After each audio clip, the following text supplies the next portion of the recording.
Yep, was muted. It happens.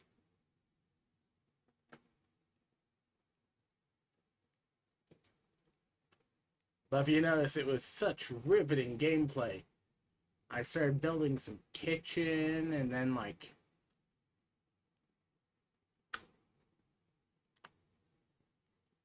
I made a fridge. Then I made a beer fridge and stuck it next to my bed. And currently I'm fishing. Why am I fishing? Technically, it's repairing this, and maybe I can get a mending fishing rod. And I'm just staying out of vaults.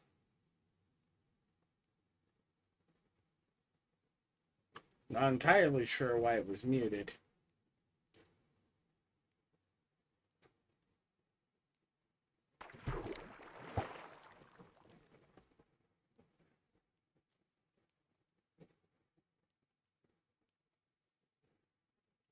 Well, it's something to use next.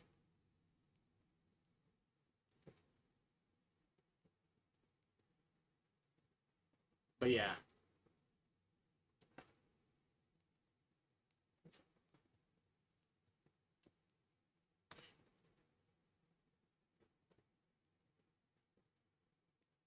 And like, yeah, like, it's not unreasonable to run like a level 0 vault because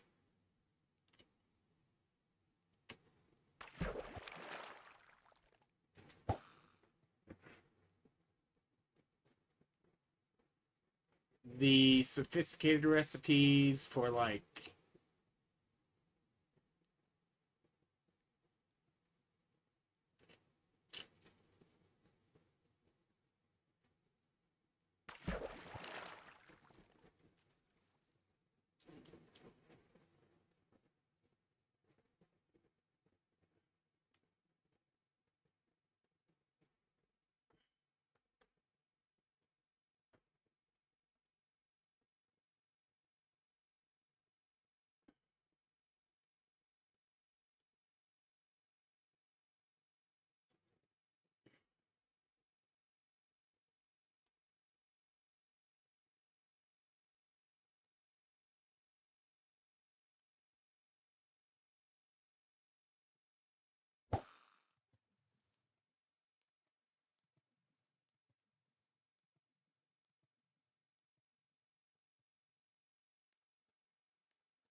oh yeah, that's absolutely reasonable. And vein miner, they haven't changed vein miners since they converted over to the expertise system.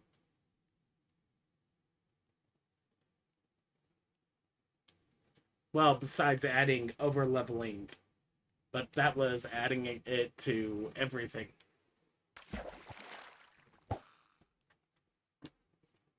Stick.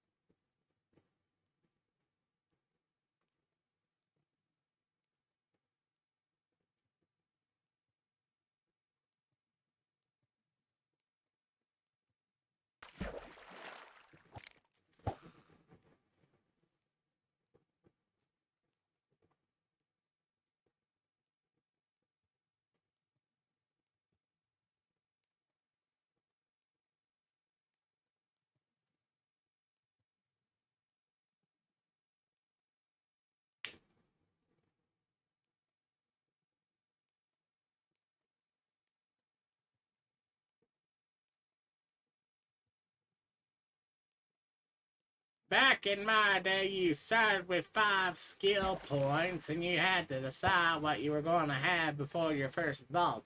Then you had to fight the dragon. Oh wait, no, that's all VH2.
Okay.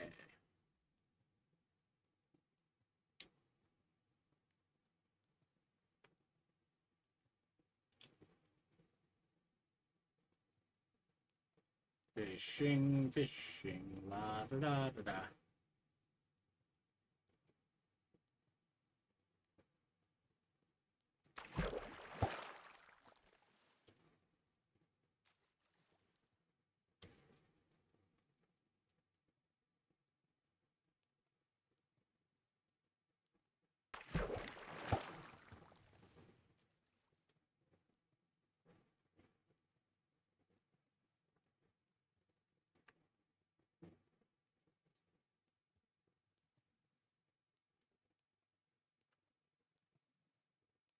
Anyways, this must be riveting gameplay. Honestly, I need to go and rip some of that beach out so I can make some glass. Maybe if I get lucky, I'm going to fish up some ink sacs. You can fish up ink sacs? Yeah. It's a batch of 10 when you do so.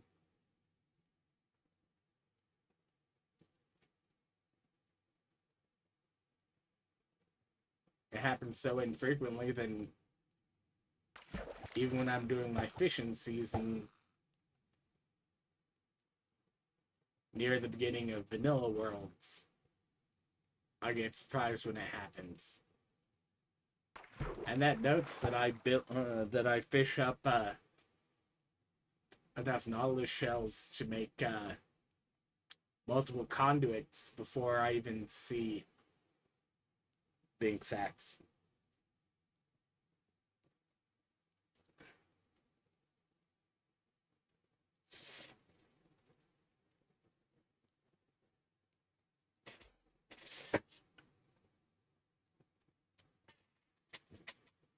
Oh, it's fine. I've I've done multiple vanilla worlds where I just started out as the guy who fishes, and then I've done that for like a month and a half on a server, like to the point that people are coming over and stealing the random books. Like I make bookshelves, especially with the new shelves, and just kind of start sticking books on them as I'm fishing and stuff like that.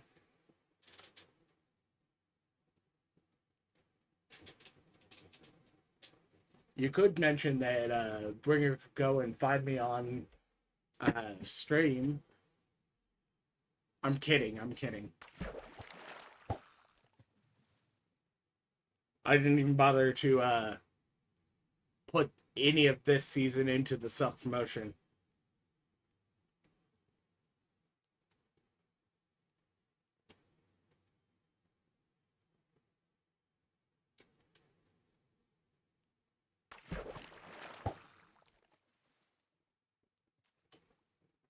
Technically, this is fixing up the pickaxe. That's part of the point.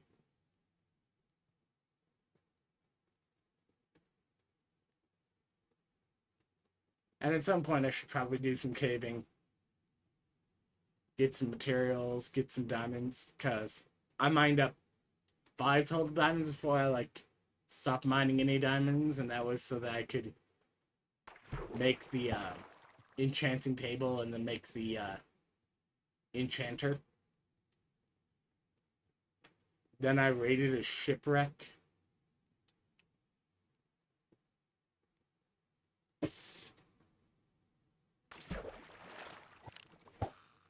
Oh look, name tag. That'll come in handy.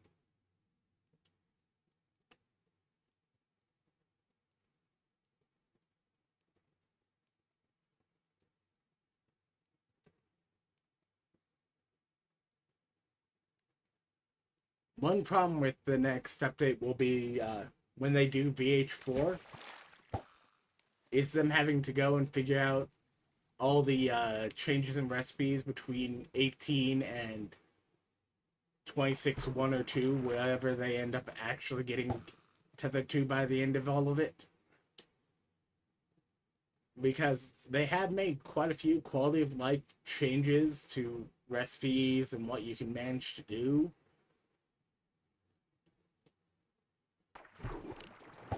Like the name tags being like a nugget and some paper, Which, speaking of paper, at some point I need to actually start planting some sugarcane too. Let's see, I need sugarcane. Yeah, like, I need to make some farms at some point closer to my base. This is far enough away that things aren't growing. Because I'm trying to remember. I think the tick range is like 128. And at least, like, the tick range for, like, whether or not things tick is based on center of the chunk as a column.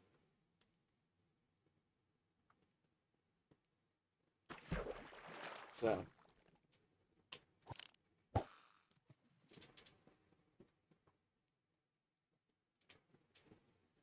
Oh, yeah. There's definitely some fun new blocks, especially if, like, depending on exactly how long it takes them to get set up and, like, newer versions shifting to the more data-driven stuff. If they can manage to get,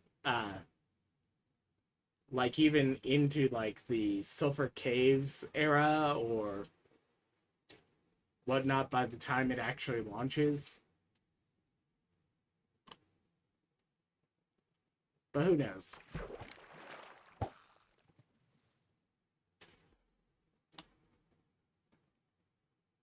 Well, I can make a another fishing rod if this one breaks and the other one breaks.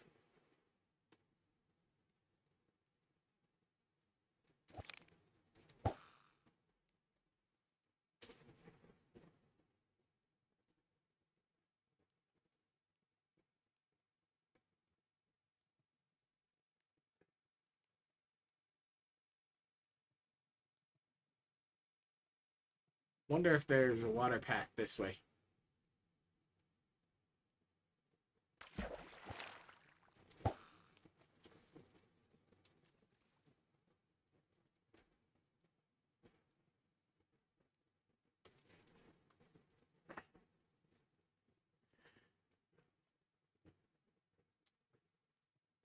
I should wander back to my base, craft up a campfire. Well, first thing I should do actually is tear down this tree because I actually am in need of more spruce wood again.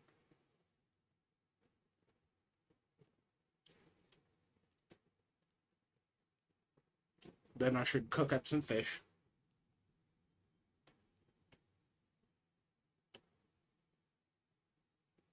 Then I should make a poor decision and attempt to travel almost the entire way in a boat.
I mean, to be fair, I also watched Giki yesterday evening while she was working on some stuff, so I know that she's also got like a skeleton spawner, and she started setting up some like auto farmers collecting wheat and other things like that. Although I think she might have the wheat might be set up as bread making instead of actual wheat. Because I don't think she ended up with an entire grid of hoppers underneath.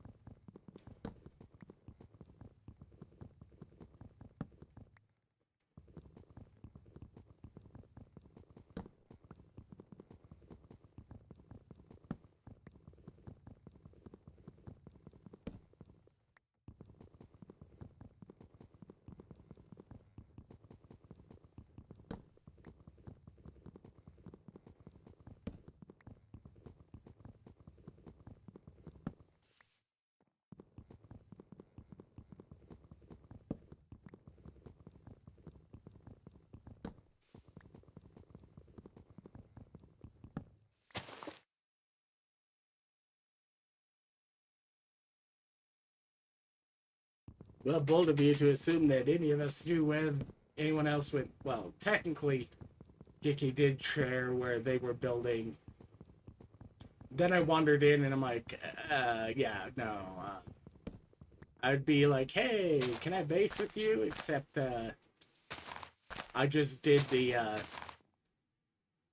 river cave last season.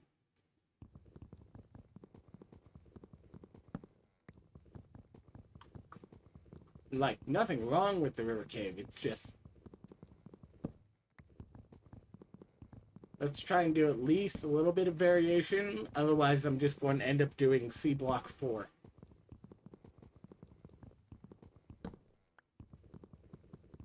Because it turns out one of the lazy ways you can build a base is just kind of, you need like a lily pad or a bunch of kelp, and then you just get out to like deep water and start placing down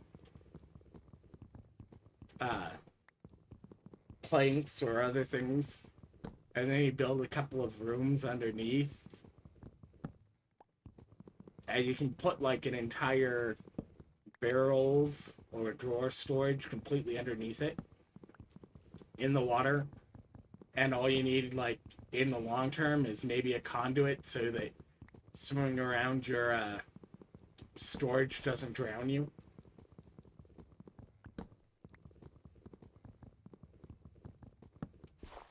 But given the fact you can steal all the every bit of the components for a conduit from the vault, since at least a couple of the couple of the vendors explicitly have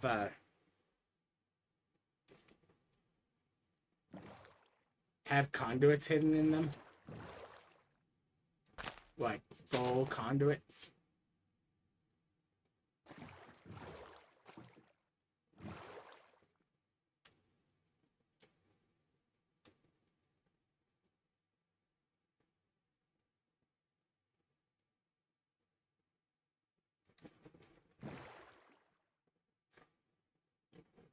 Come on, leaves, you can decay faster.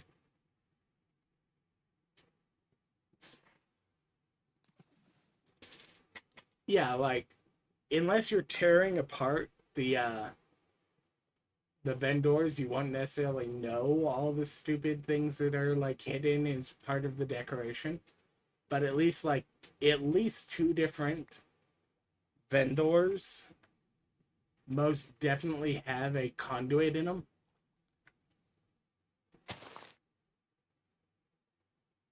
Like fully intact, you can take it down just as long as you aren't voiding everything. And then you can walk home with a conduit.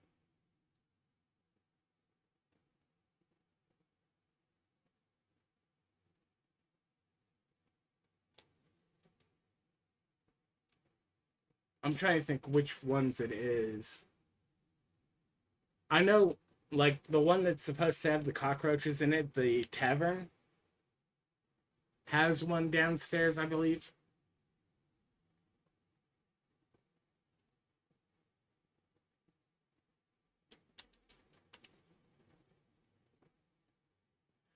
Okay.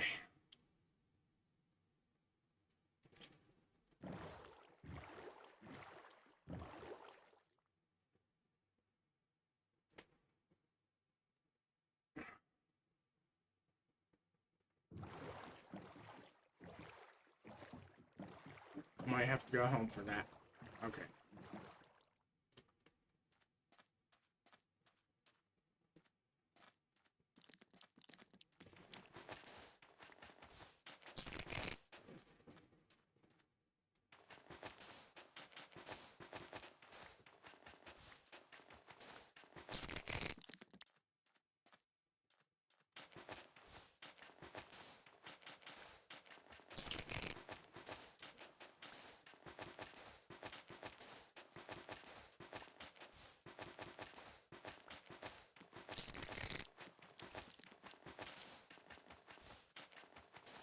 Sand. Sand.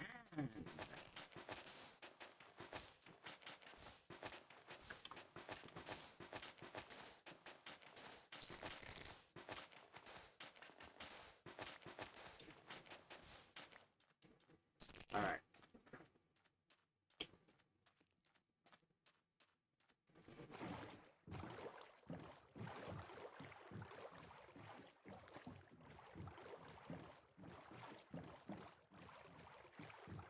I'll have to grab all my saplings from over here.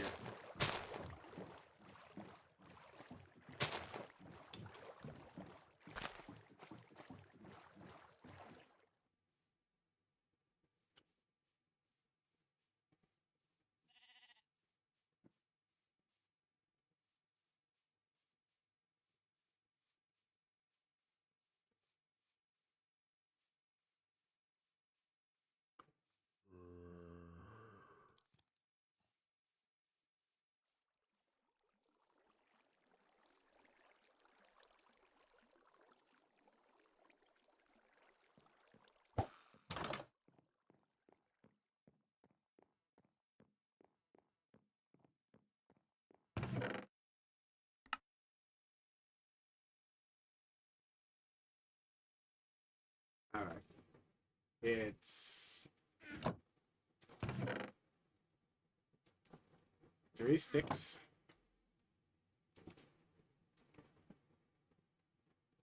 3 logs. And a coal.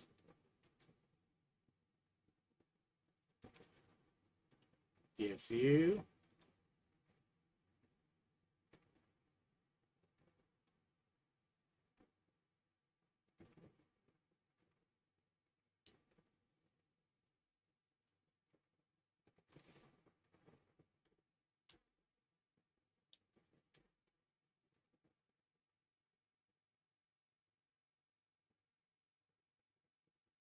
okay.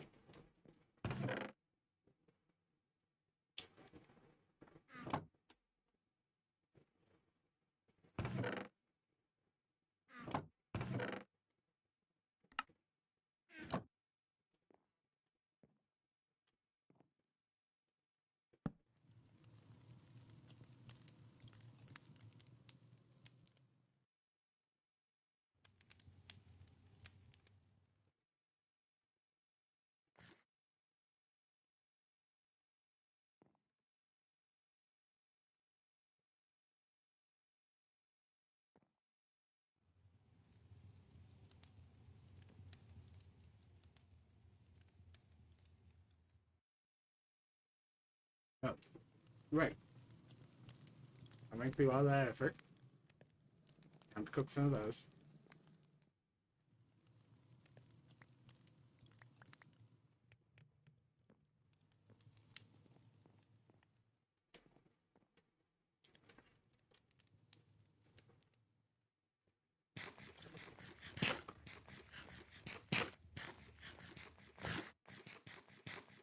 There we go.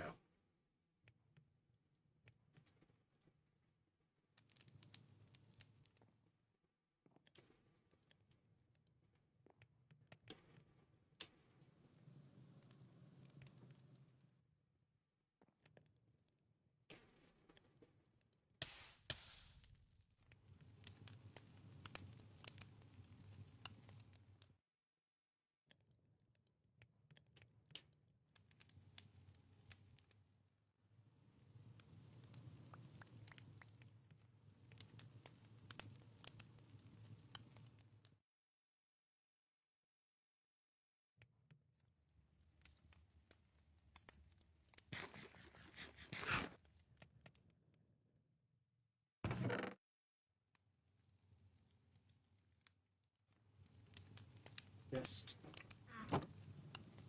This needs another chest.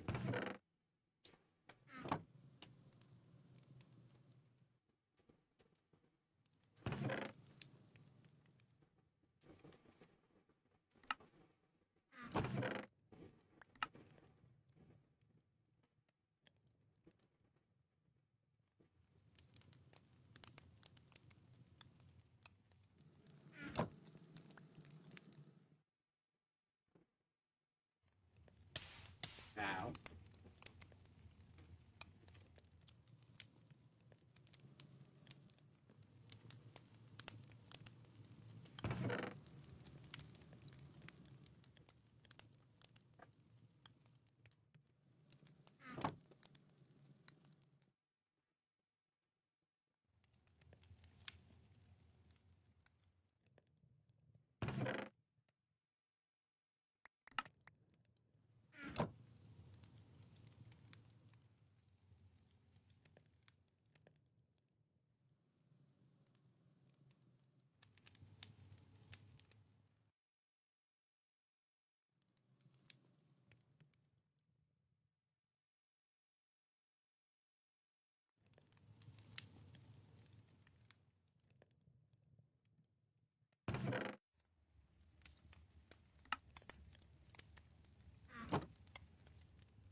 Alright.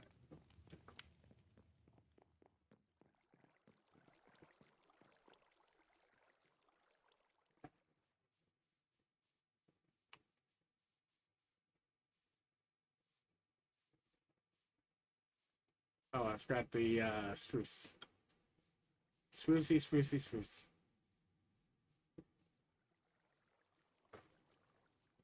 I need to get rid of those stupid mystic flowers over there because I keep, like, spotting them and it's like creeper.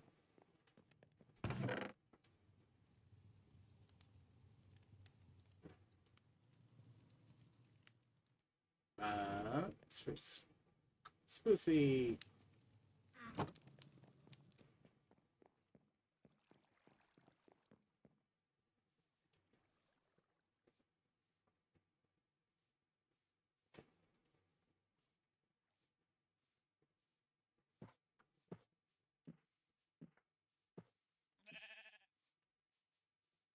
Something mentions having to grow some sugarcane at some point.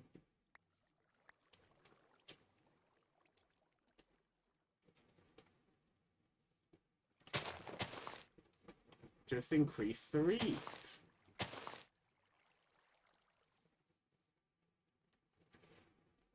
Alright.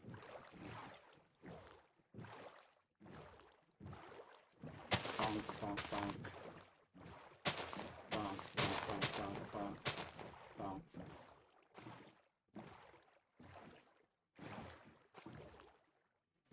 Ah. Target spotted.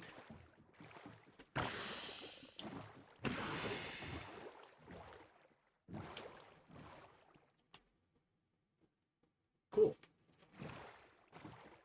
Anyways.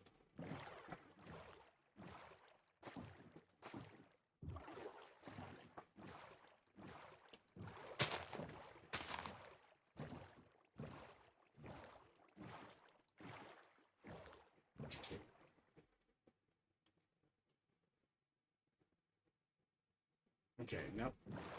Do have to go out around the beach. For all I know, there's a buried treasure somewhere around here.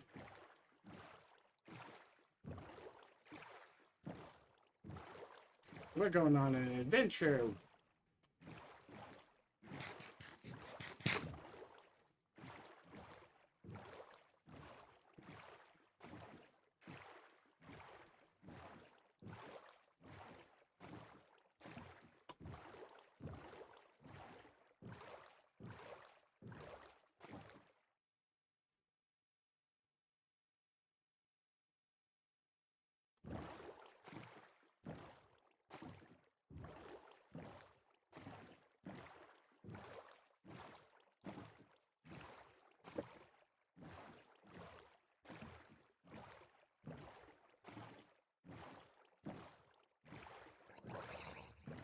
These ones are all persistent, so they will be here again later, including any throwing any tridents.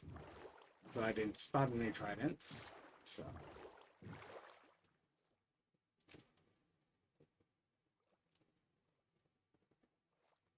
Alright.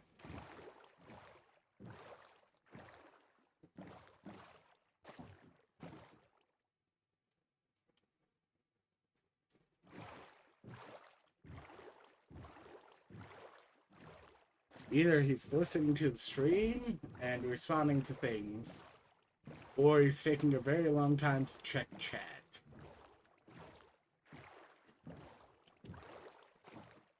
Honestly, could be either.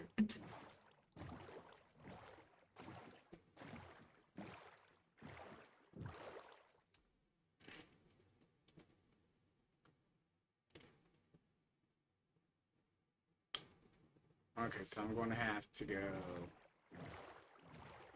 north.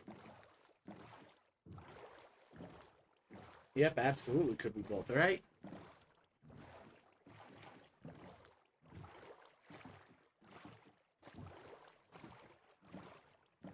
Anyways, I'm going to get attacked by,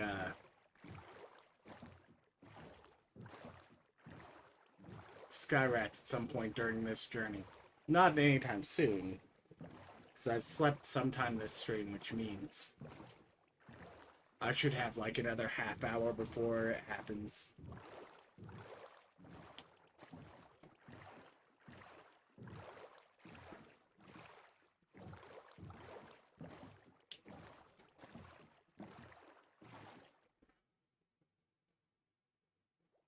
Those will all be there. River through. Okay, cool.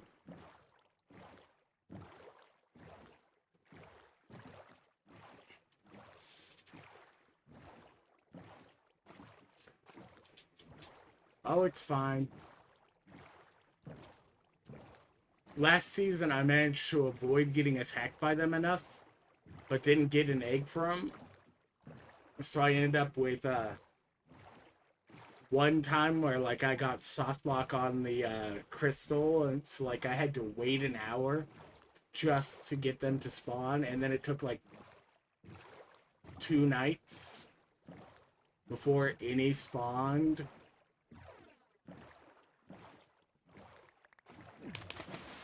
So, like,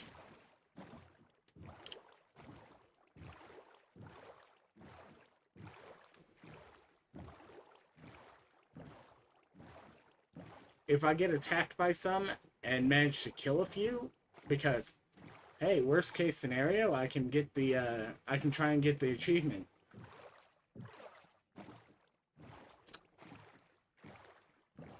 Because there's an achievement if you manage to kill 2 of them with a piercing arrow from my crossbow.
It was like mid 80s, and I think I was also sitting on, I think it was mid 80s, and I was sitting doing,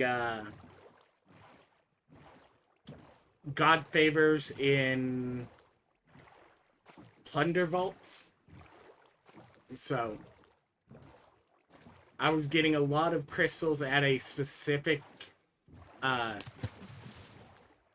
specific tier.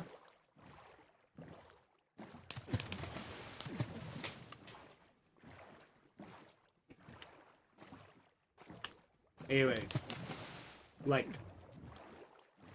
these are absolutely great places to build bases, but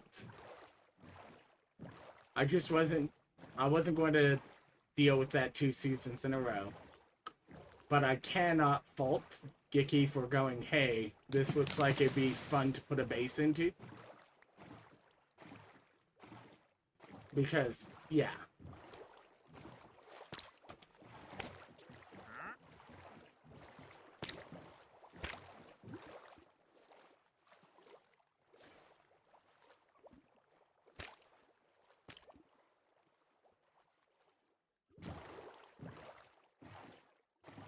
That's funny.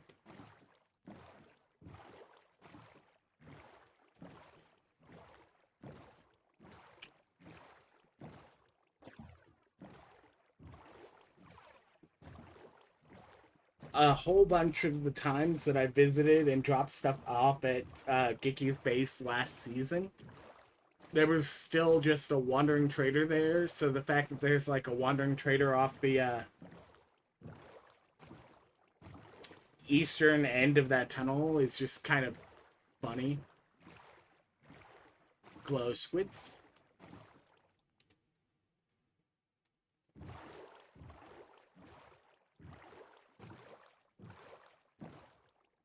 Let's see.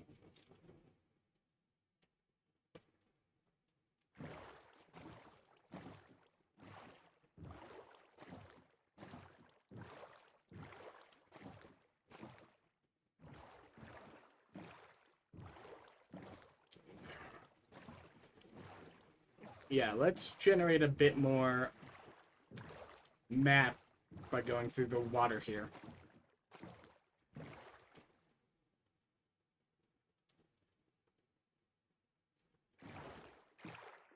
Even if it's only like a half circle or quarter circle.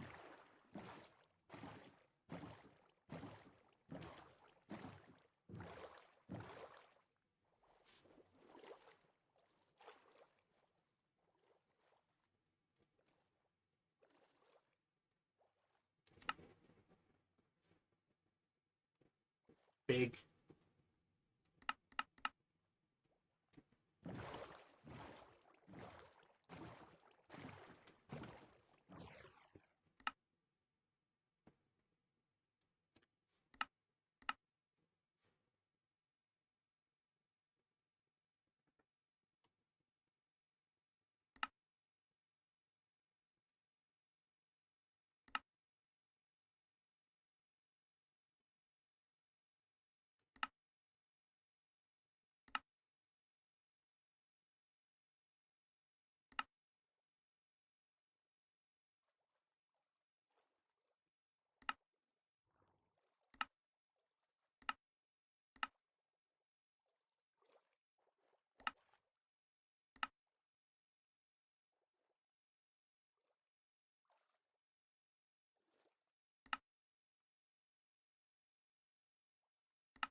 Turtles.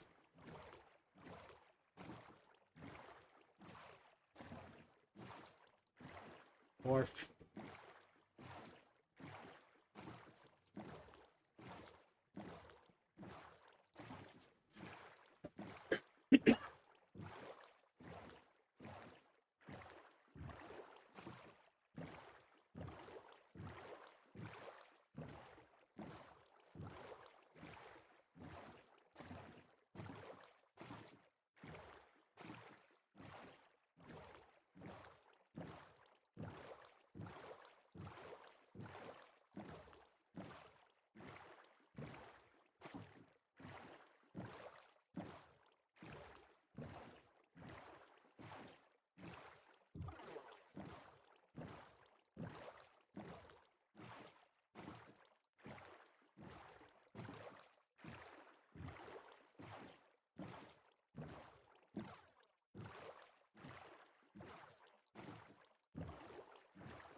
River.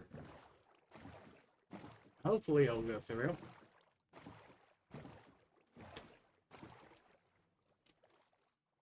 But it might not.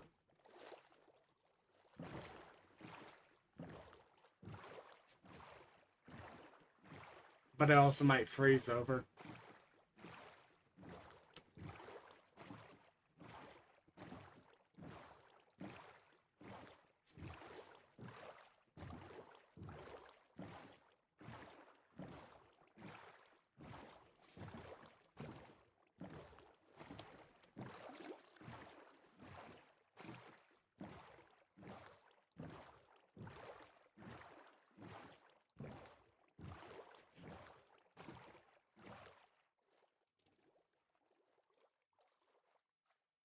Okay, so that doesn't go through anyways. I could kidnap some villagers.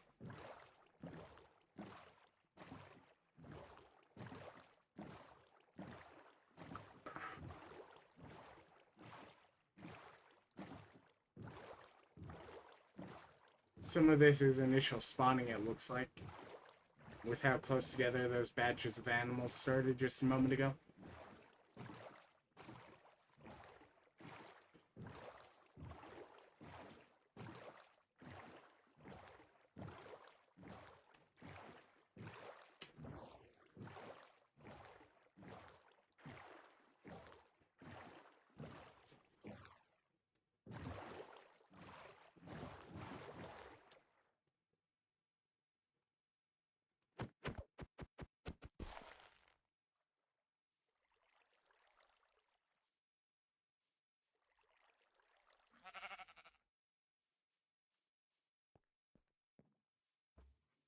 Okay, someone's already taken the bell.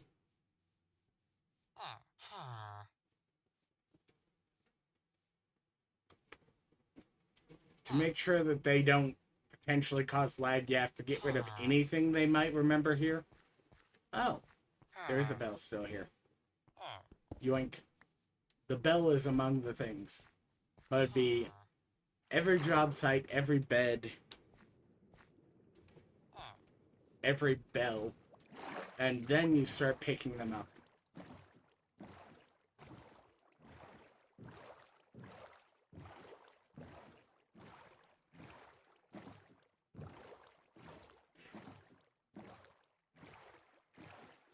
Because, like, if at night they try and pathfind back several thousand blocks, like,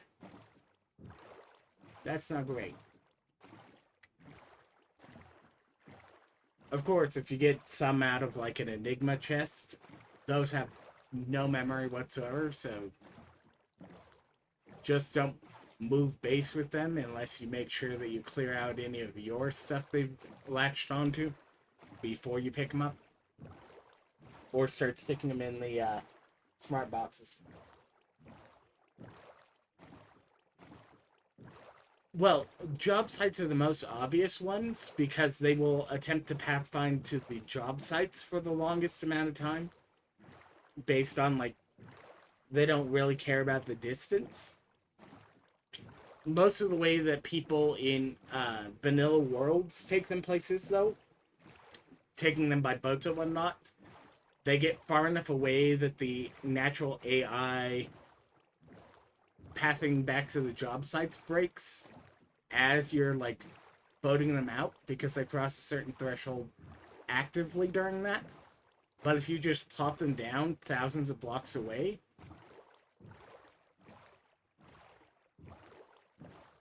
and, like, technically they also remember the last bed they slept in, the last, like, bell that they went and gossiped at.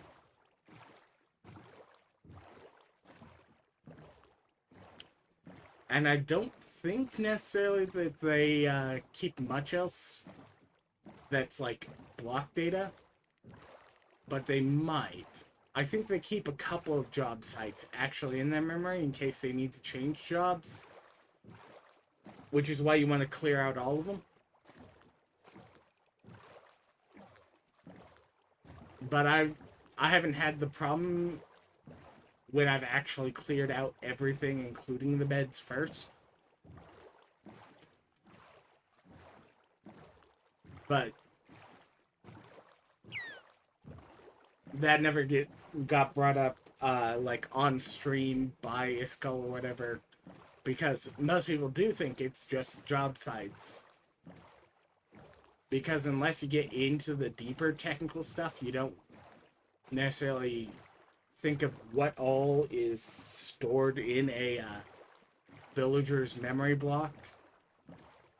But yeah, like the job sites, the bell, the bed are all points of interest saved within the memory of the villager.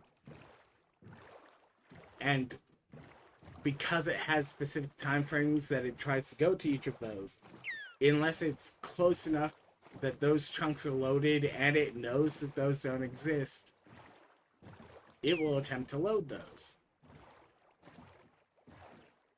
That's a lot of kelp.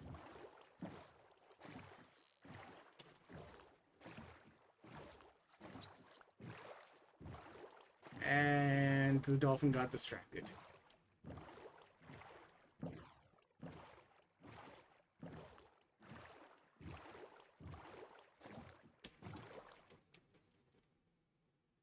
This might make it through.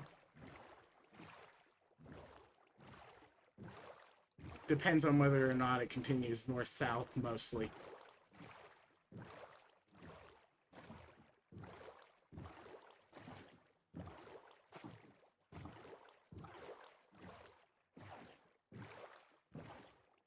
But yeah,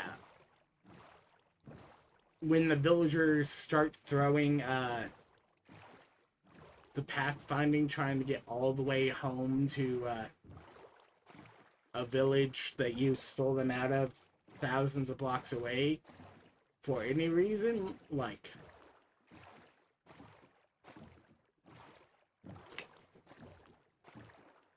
it's going to use up a decent amount of memory there.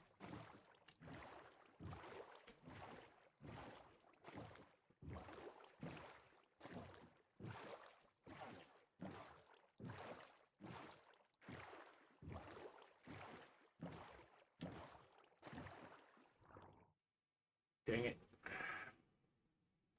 There's still a chance. Still a chance that I can do this entirely by one here.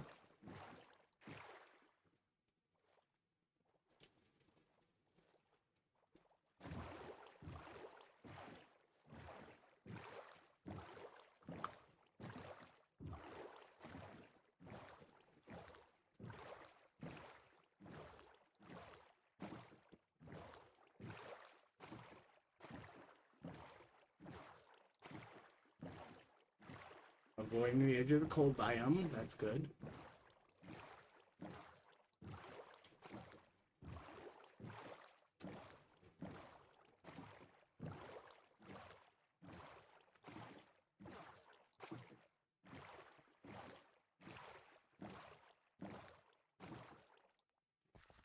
Absolute bait of a shipwreck.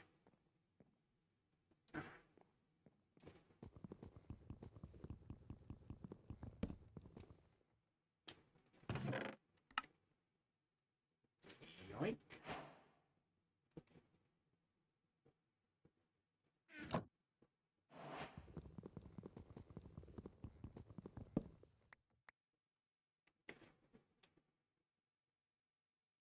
Alright.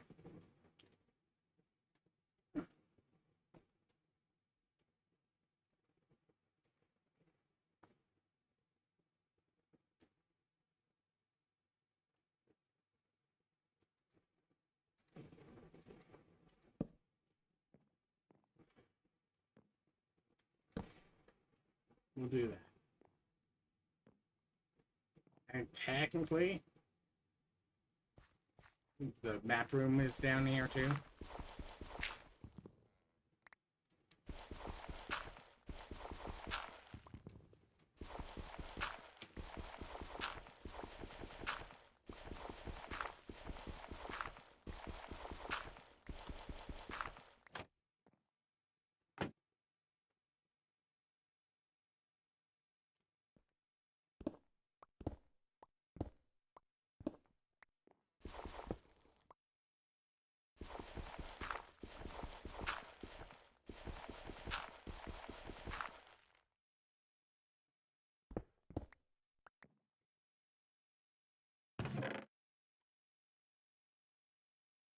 That little point of lag there was it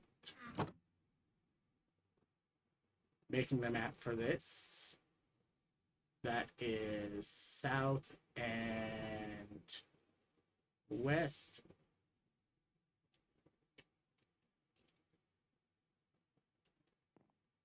From here.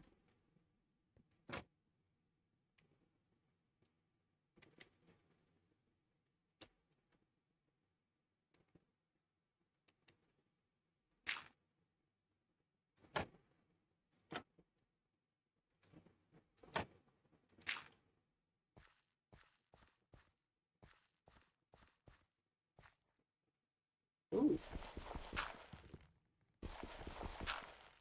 Soup chest.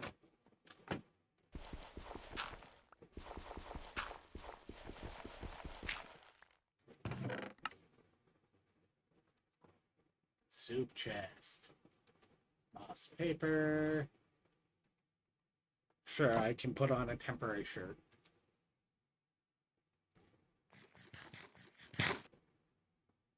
Ooh, that was a good one. Saturation.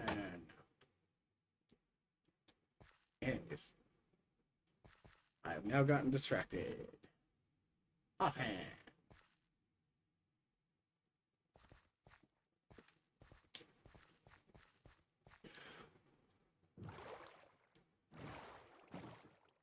Well, this is a good distracting.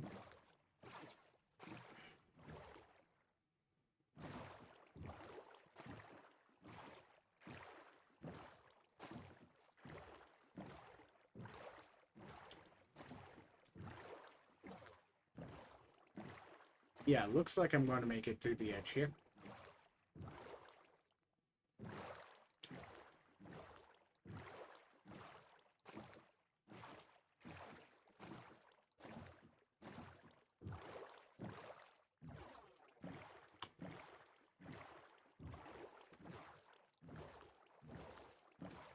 Yar! Ye landlubbers! What are you doing up there? You're supposed to be in the sea!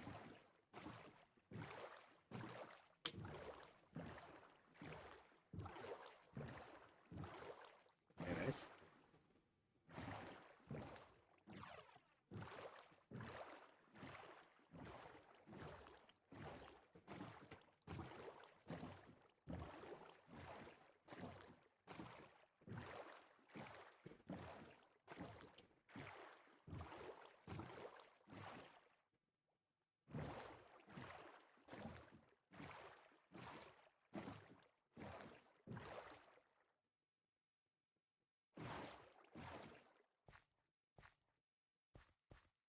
And then it was... Wow, it's way back here.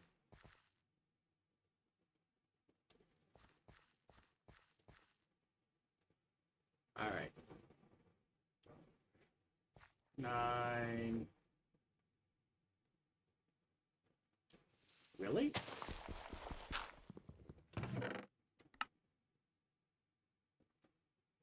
Okay.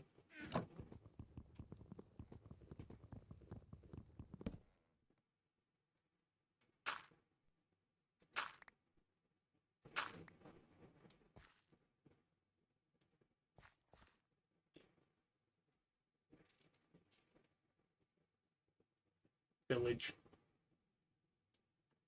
Kelp.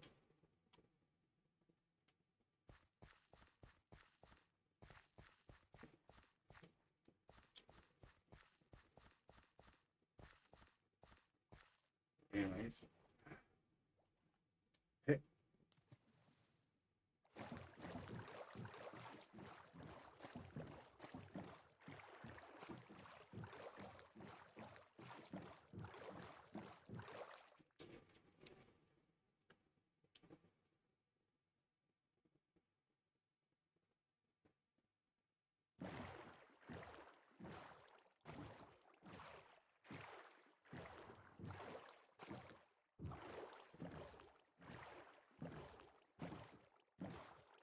Technically, the dolphins are tempting. Because all I would have to do is break the boat. and then I could just kind of swim at the same pace the boat could. Like, okay, yeah, it's not great for the fish, but like it lets me be a little more steery about it. And I don't have to worry about a trident randomly breaking my boat as I go. But I do have to deal with any time like kelp gets loose in the water. You have to keep the dolphin away from it because they get distracted by any item floating in the water, which breaks your water skiing if you get too close to the kelp and don't collect all of it.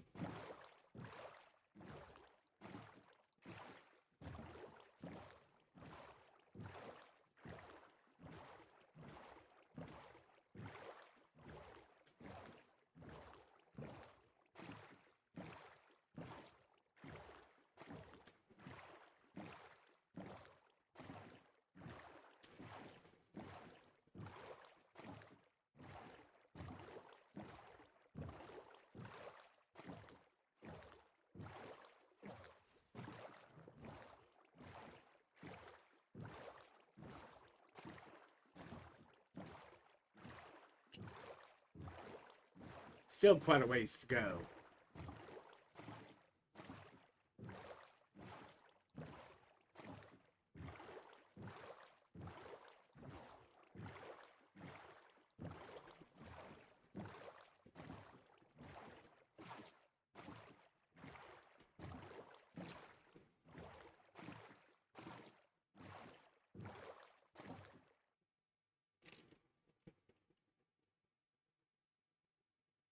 Pufferfish.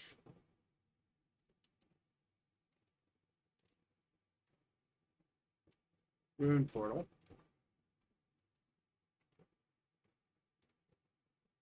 Shipwreck.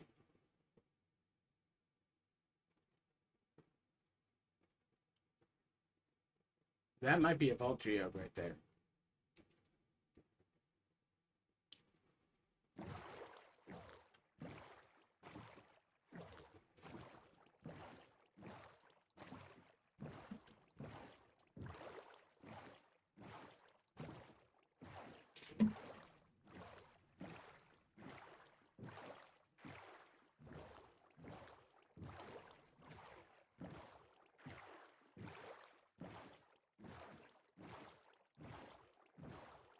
Onward.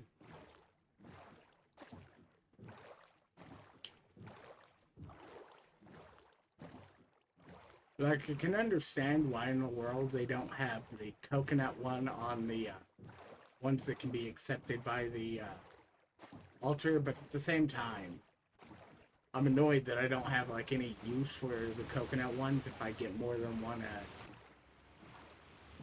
shipwreck. Stop trying to laser me. You never can manage to laser me if I'm going over in a boat.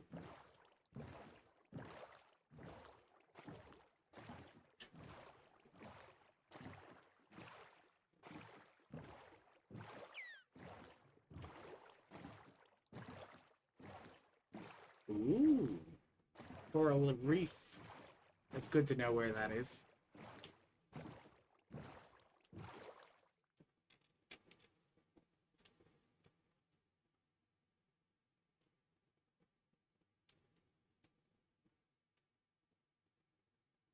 That one's probably too high to be a vault one, but it might be.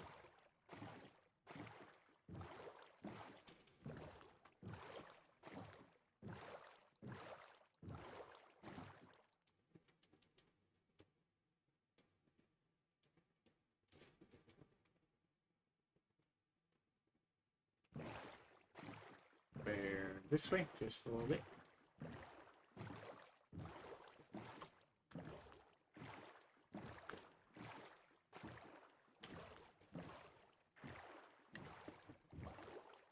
Hey! Like, knowing where coral is, it's quite helpful. Though you can completely avoid that issue Because what? You need the one that you can put a sunflower on, and then you can make the coral blocks just fine. And you need to get, like, one of the living fans, which you can find in a cove. And you will get a cove at some point. Dig site? Maybe not. Cove and most of the other omegas you will run into at least once during the runs.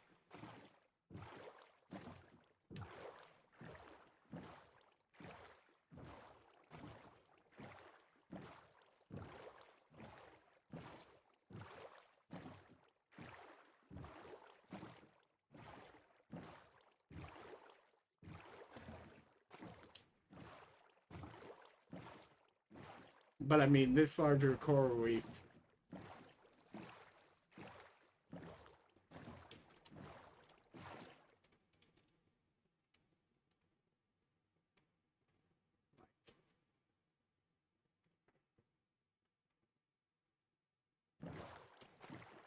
It's fine. We aren't going to need to be absolutely scratching our heads about having to find it.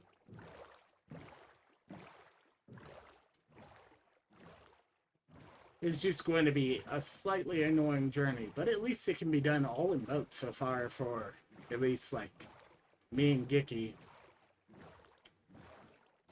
Probably you too. Like, you're not that far from it. Even if you do have to go overland a little bit. Because I have no clue what your base setup is.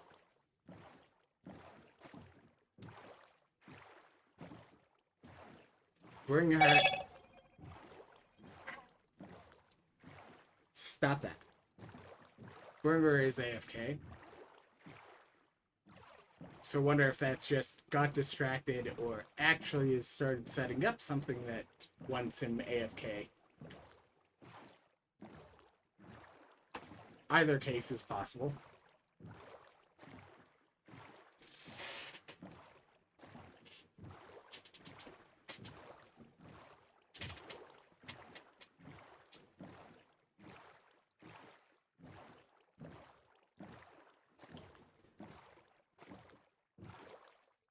Yeah, so, like, still off by a bit. There we go. That should be better on the course direction. And once I'm within about 1 kilometer, I can do more fine adjustments to travel.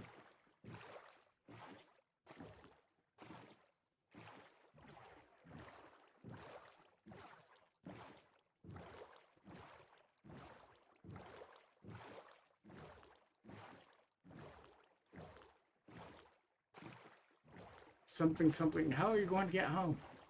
Well, either I use the boat and the fact that I know a path back, or you take a single raw crystal and then you see how quickly you can get yourself killed while looting random things as a first vault, and then you just kind of wake up next to your bed.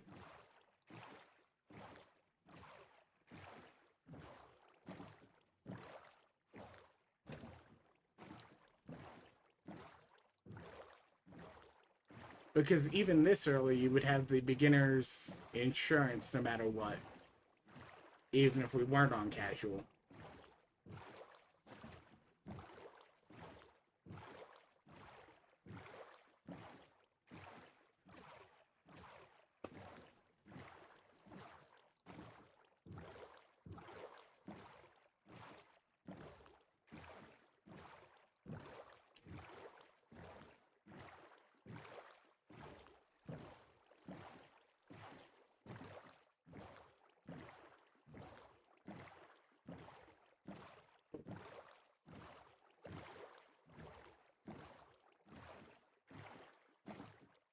That lava flow was already out, which means it's terrain you already generated.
Yeah, so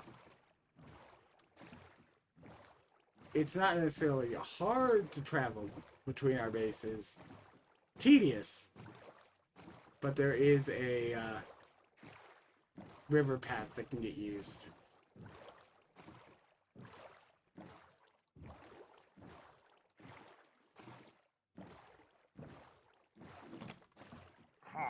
Come get me, boys. You weren't supposed to actually get my boat.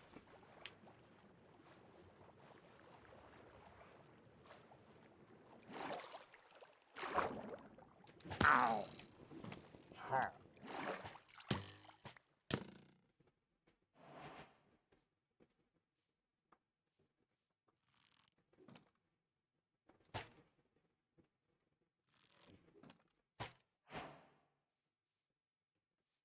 Anyway, it's time to go cause problems elsewhere.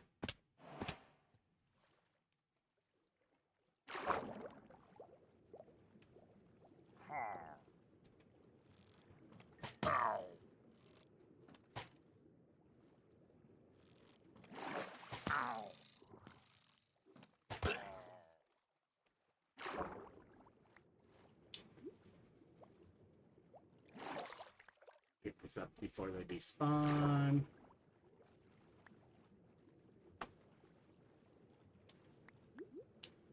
There we go.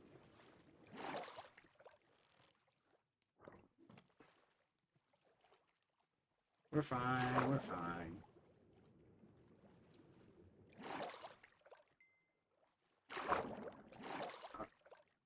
Boat. My bad.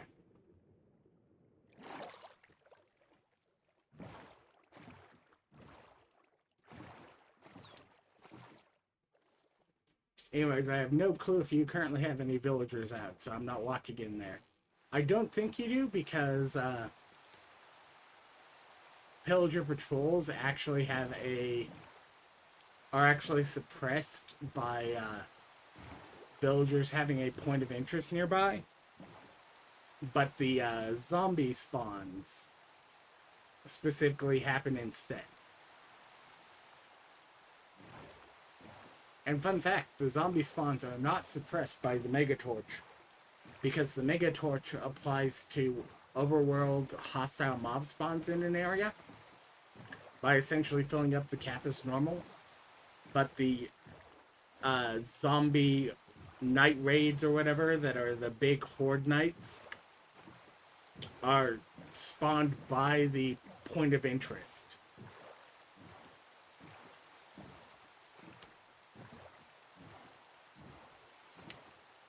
Cave.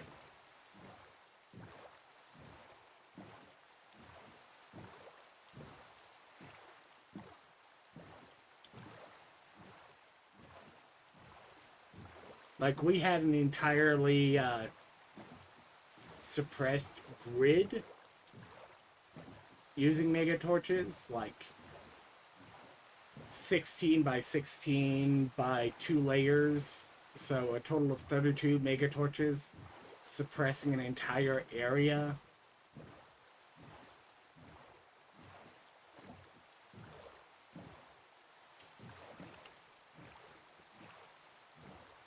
Anyways, I've got enough iron, I should go milk a cow.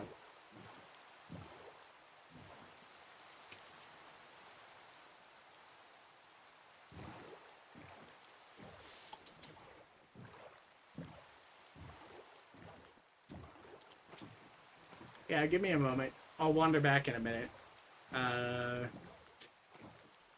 Gotta... Ew.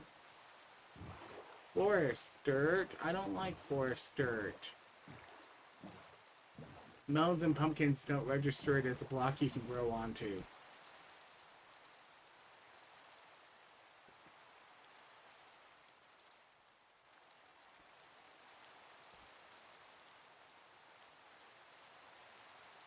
Alright.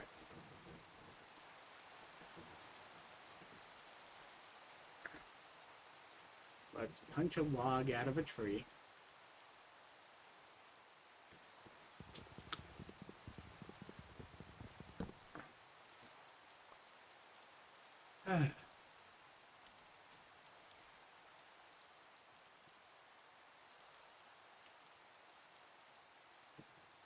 Craft a crafting bench. Place a crafting bench. Craft some buckets.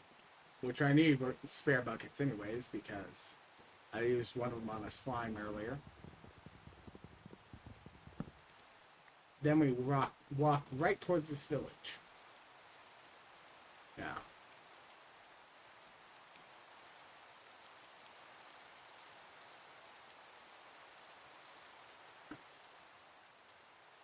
No cows around. That's annoying.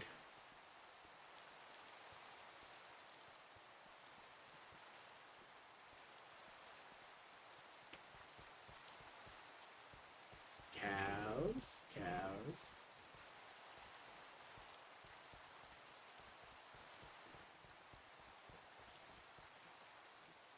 The cows are trying to get me to cause a raid.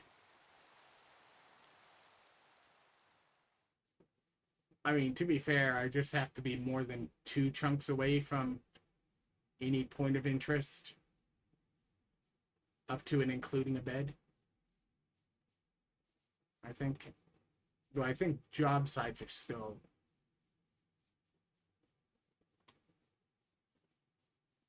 Cows.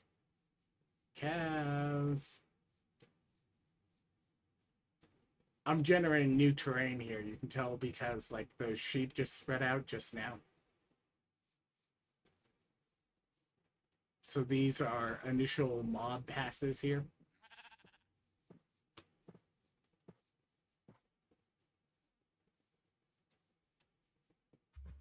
Like all those llamas being next to each other.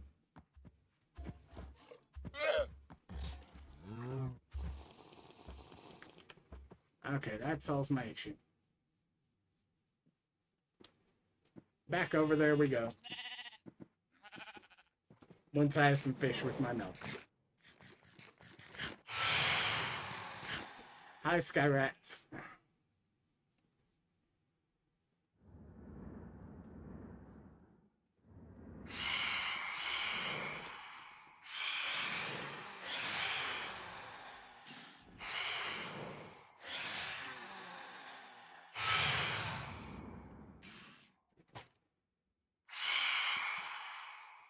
Sniped.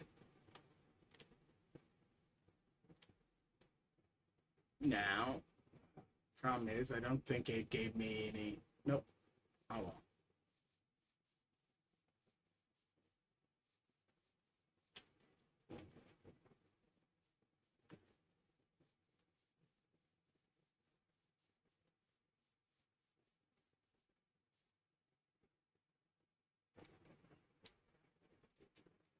Arrow. F3G. F3G, F3B.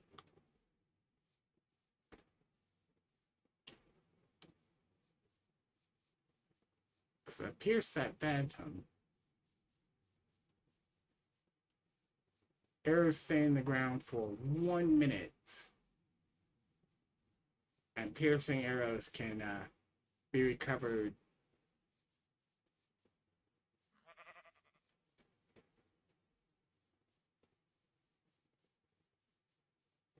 Bummer. Hey. Let's not head down that way.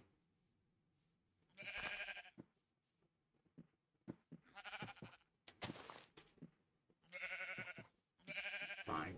Okay.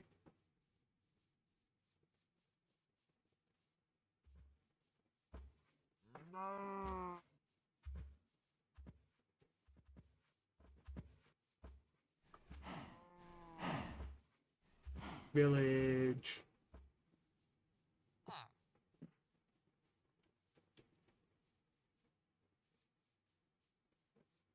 Donkey.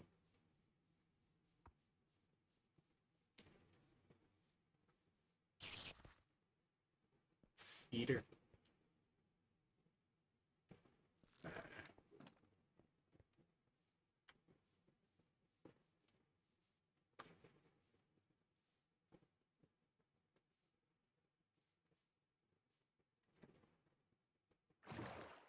Yoink.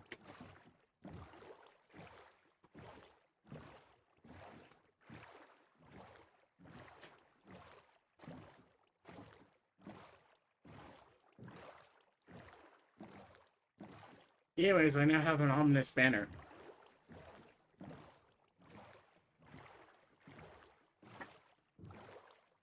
It's effectively just a trophy at this point, but it's still fun.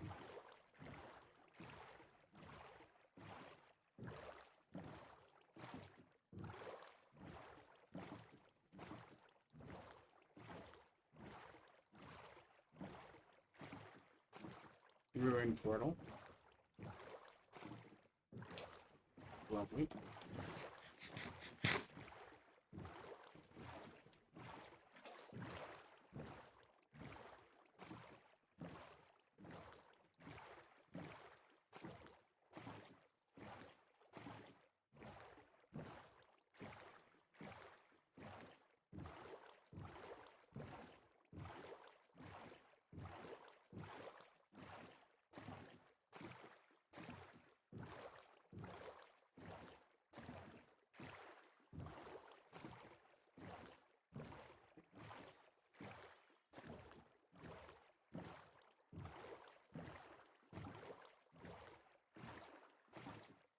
One thing I don't like about Forge is that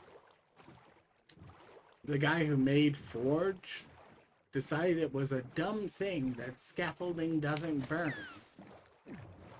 Made a decision to add that in, which means that if you try and do something like ENXO4's stacking grade farm in exactly the way he directs to do it,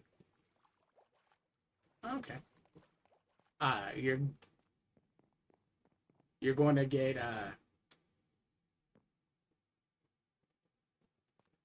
get your scaffolding burning down partway through.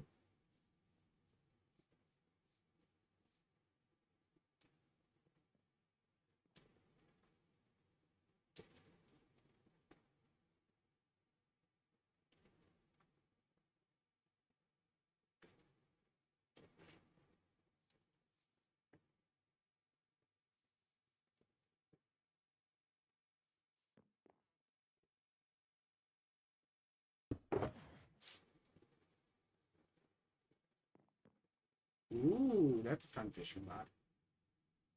Only look, 2 absolute garbage. Okay. But yeah, that.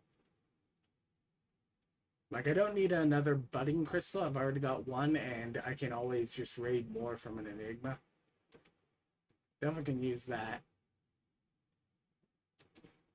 Don't have jungle saplings yet. Don't have these melon seeds. I don't remember whether or not I have flax or not. I definitely have pumpkin seeds. Cocoa beans.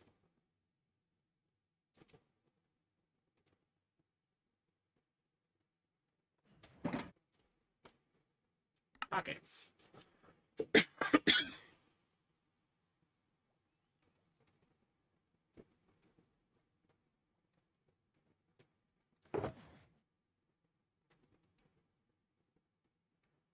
But yeah, I definitely have pumpkin seeds.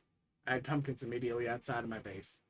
And I've got 6 of these on my shelf, so I don't need another raw crystal. Flax is useful.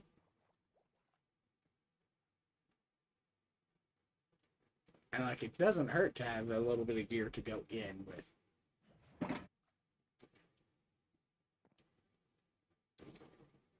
Something. Yeah, having an actual sword around helps. Don't need an extra shulker box. I've got one right now, and I'll make more as I go.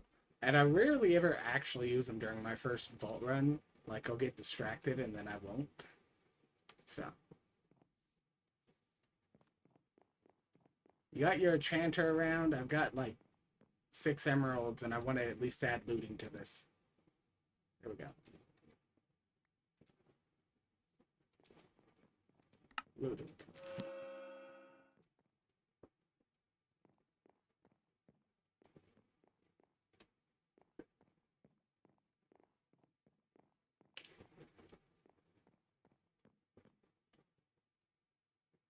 Looking good so far.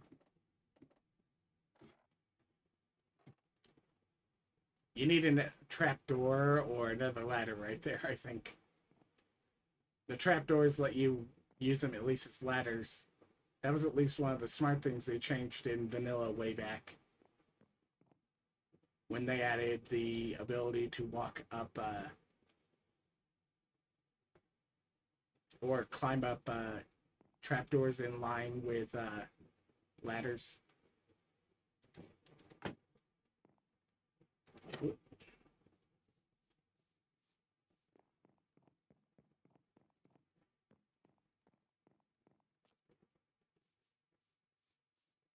Anyway, certainly do love the design.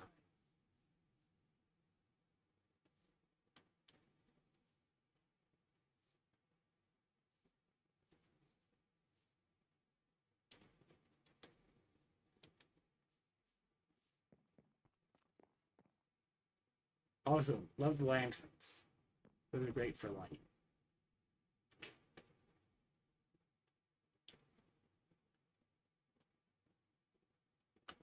I'm always bugged by mixed crops, but that's just me. I know that technically it's more efficient because of like how the code actually works. But like I always like having my one whole plot of wheat, one whole plot of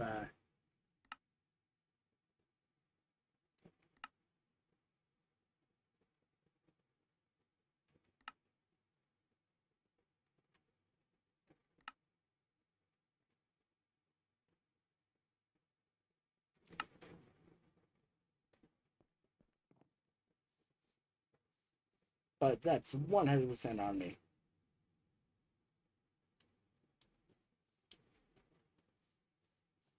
I mean, worst case scenario, like the oil lamps are one thing, but like you get if you're doing villagers, you can get the lanterns from the librarians fairly early.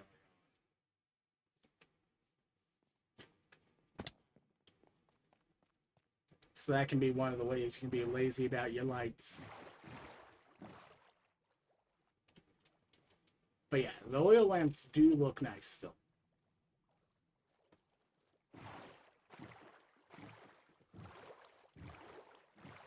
Anyway, it's time to start the tedious journey back.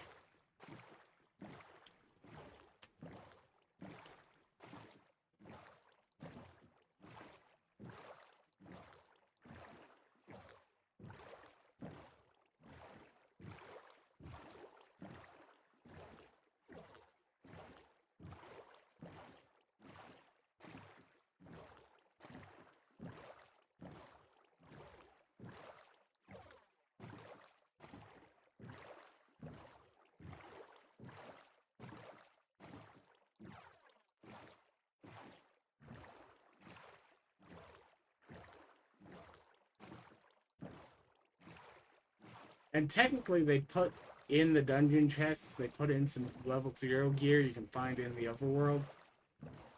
It's a lot fewer and far between than some people might like. Potentially would have helped if they had also managed to throw it in the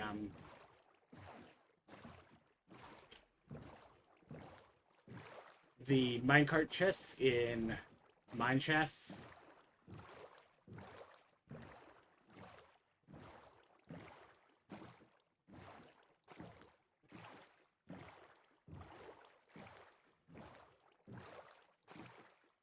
But as far as I've seen, they didn't end up throwing any non-recyclable gear into even those.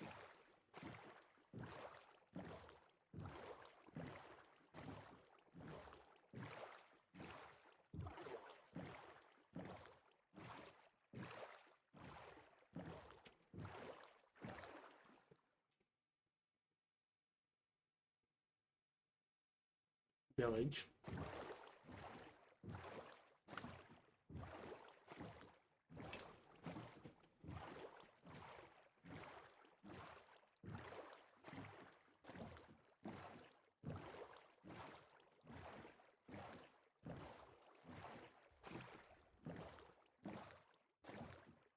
Like, arguably, this island wouldn't be too bad of a place to set up into.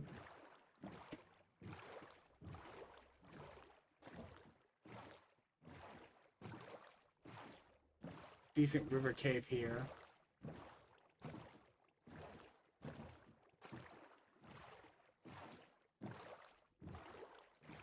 It's not as lush as the other.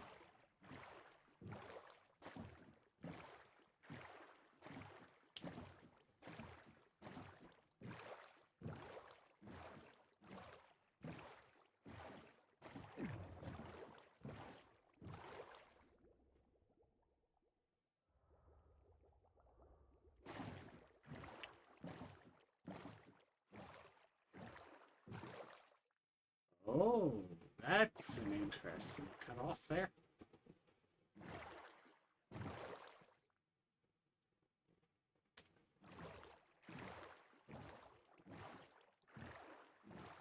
It almost makes it through, but because of exactly how that generated, it created like a sheer cliff at the end of it.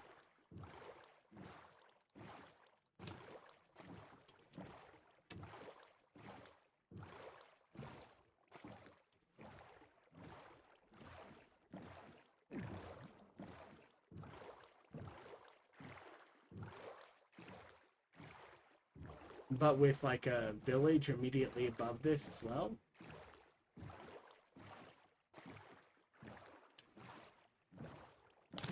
This wouldn't have been a bad place to start one either.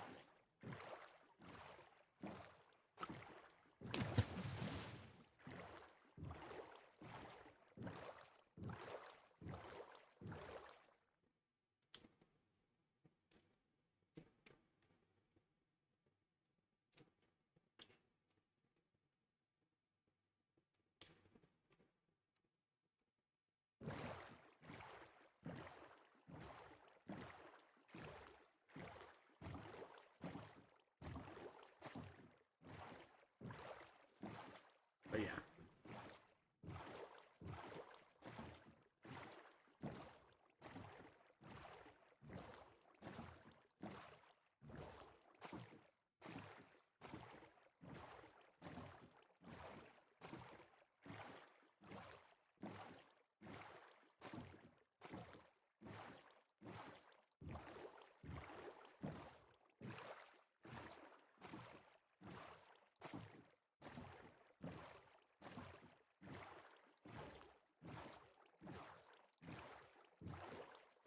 We're early looting this update since we've got the fully unlocked backpacks from the beginning.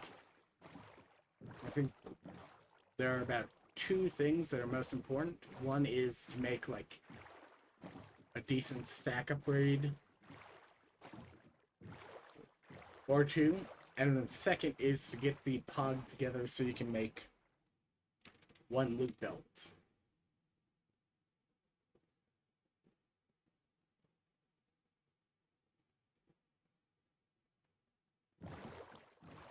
And those are like, that really helps sort out, so you don't have to be like playing the game of choker box, tucking away and spending that extra time in the vault, stashing everything. Hi, Pufferfish. We love you too.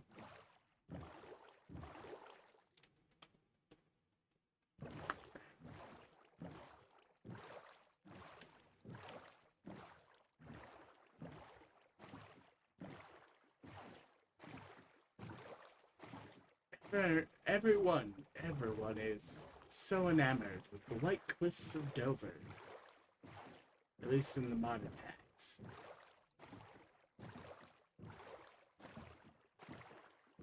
Couldn't even bother making it like calcite.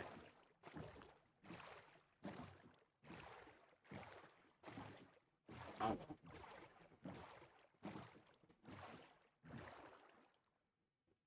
Can't say I blame him.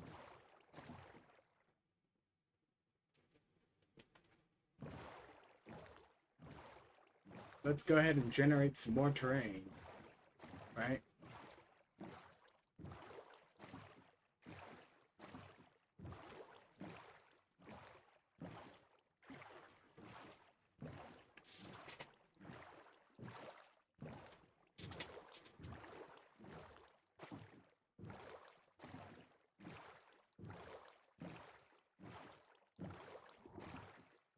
I'm trying to think.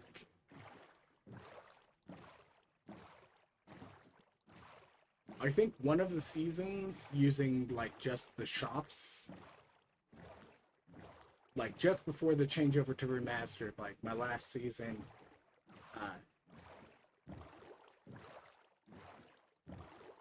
I got to small backpacks entirely by shopping before I unlocked any of them, and then like I unlocked all the way to small backpacks craftable,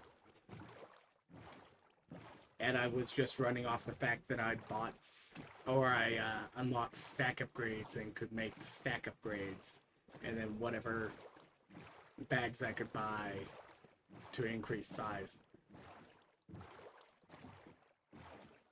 And like it worked out quite well.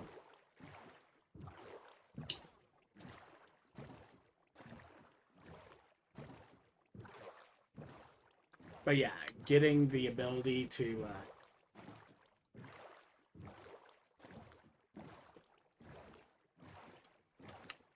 craft the bags early very, very much matters.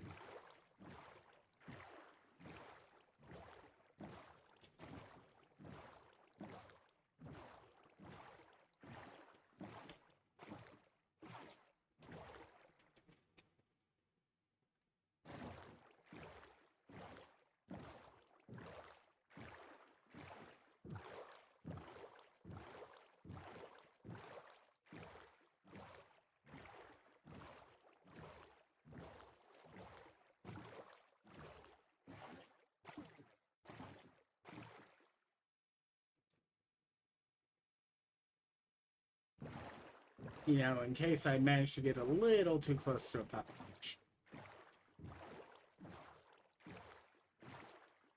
Not that I expect that to happen.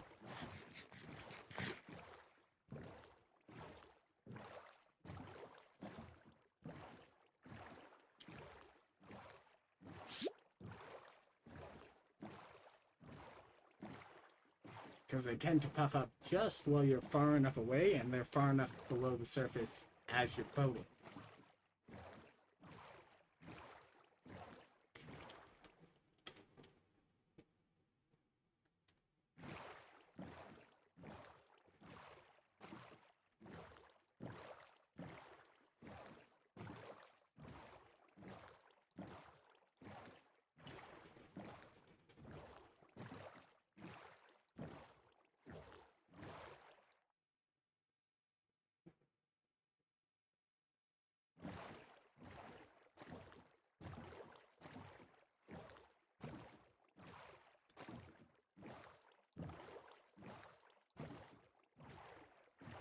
Also, one of the absolute funniest things with the changeover to Regions Unexplored was when Isco managed to get the rare rare biome with the Joshua trees. It's like that's just a completely regular tree that they put in their fancy regions, and like, yes.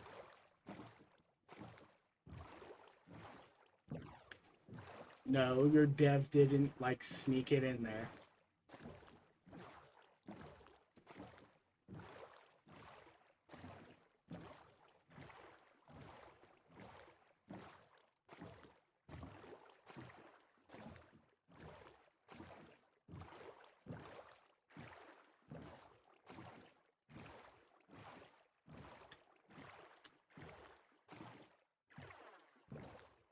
Ooh, look, zombie villager. It's not part of our village, so it's going to be gone momentarily, but turtles.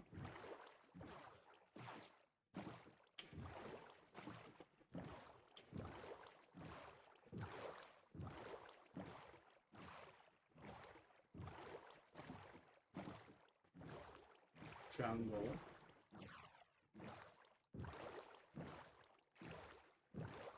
And boom.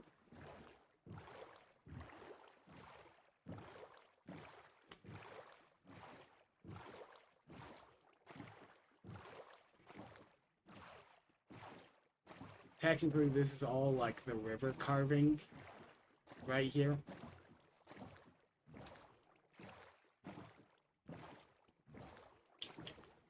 The same ones that make the caves here.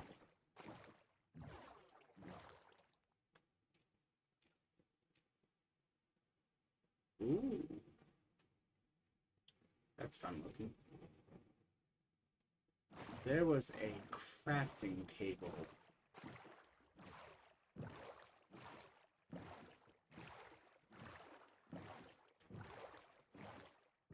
Which could have been like yours for heading past here or whatever.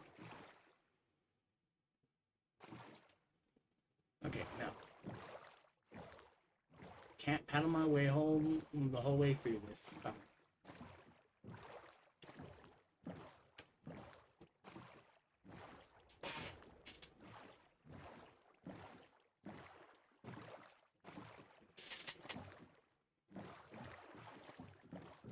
I mean, to be fair, the massive amount of water,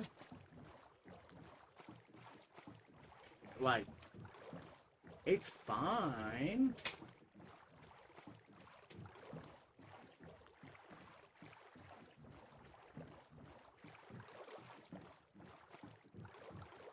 It might mean that it'd be nice on the servers if you made very specific checks on like the initial spawn location before you generated them, but other than that, like, but then again, given the fact that Minecraft oceans already are like this, even if it does work out that it's only roughly lakes, not like true oceans in the amount of kilometers it actually is across them, but like there's still plenty of water area to search. Nice.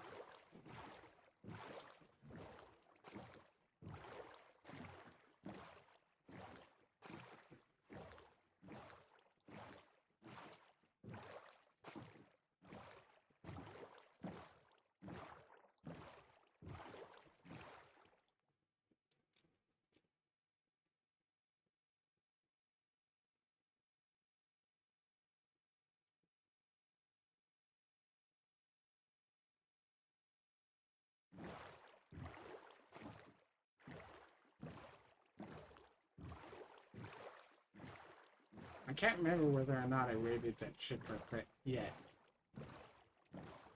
But if I didn't, somebody else did. Almost certainly.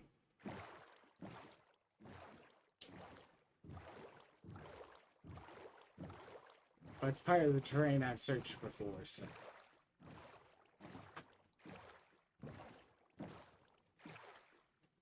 I think it's something stupid like I actually got the map out of it and then just headed north. So like there's technically like a treasure somewhere over there and I don't have the map for it anymore. Because it's somewhere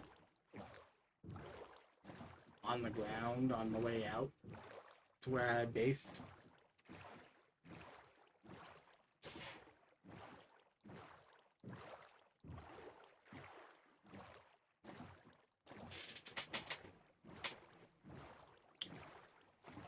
Like, it could be somebody else. For all I know, it could be mine, though I do tend to pick up my crafting tables.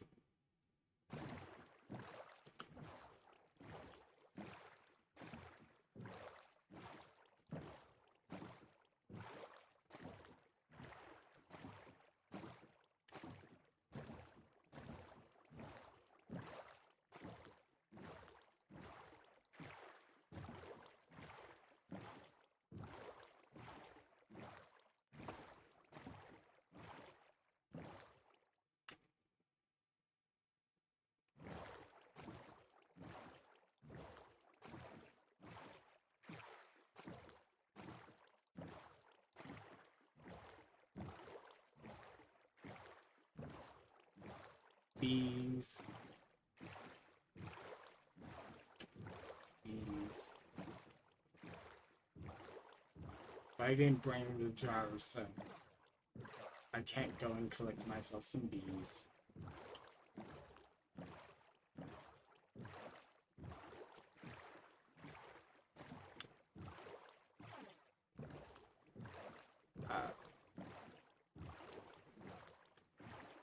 That's that coastline resolved.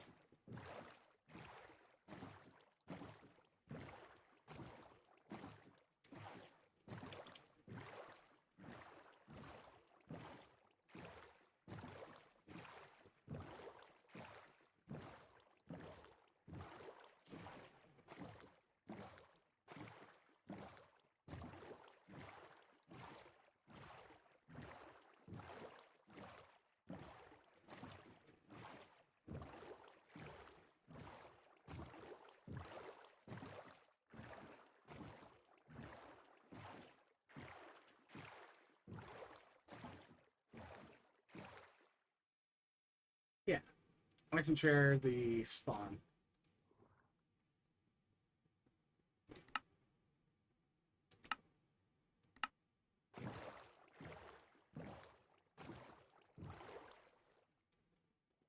And like a cabin or lodge might be nice to have there, especially if we use it as like a primary warp station.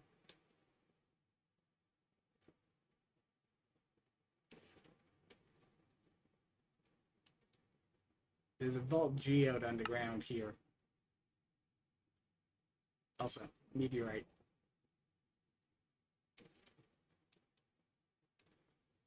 But I threw a little bit of what you call it? No, that might be the shipwreck I took a map out of, and then ignore the map. No, sorry, got distracted. This is today's ship. I was like, what? All right, no, that's today's. That's today's.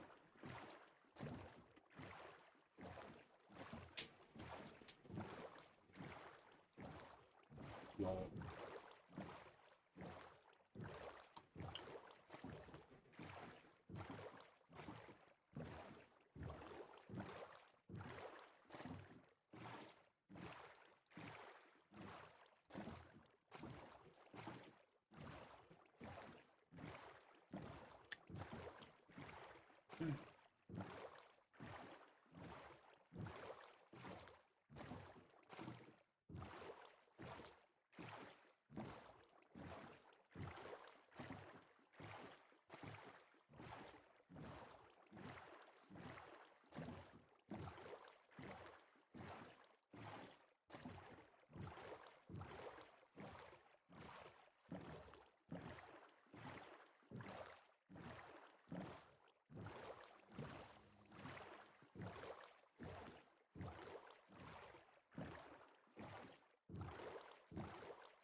That Sheepsy's in danger. Because this train can spawn wolves.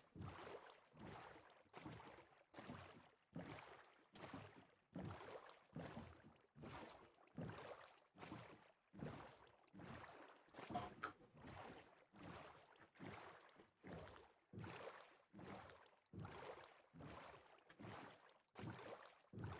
But yeah, like... Minecraft's fairly good about its train generation and like water linking.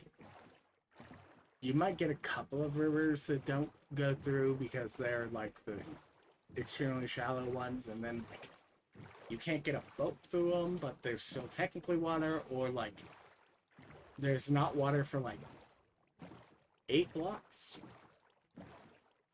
because it gets one too shallow or whatever.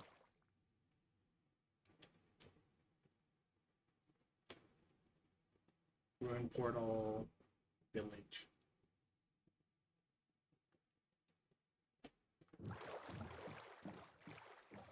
I should resolve some coastline this way.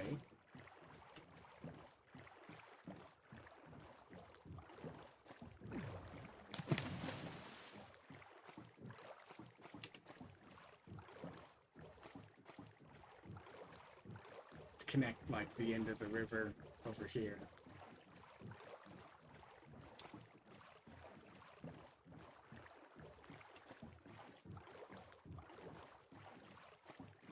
As best we can.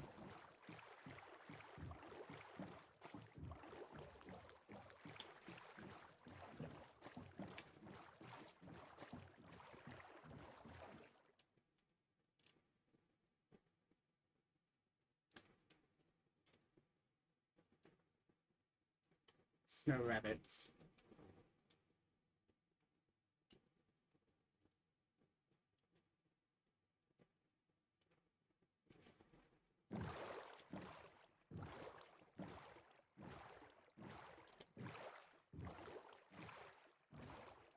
I know there's some.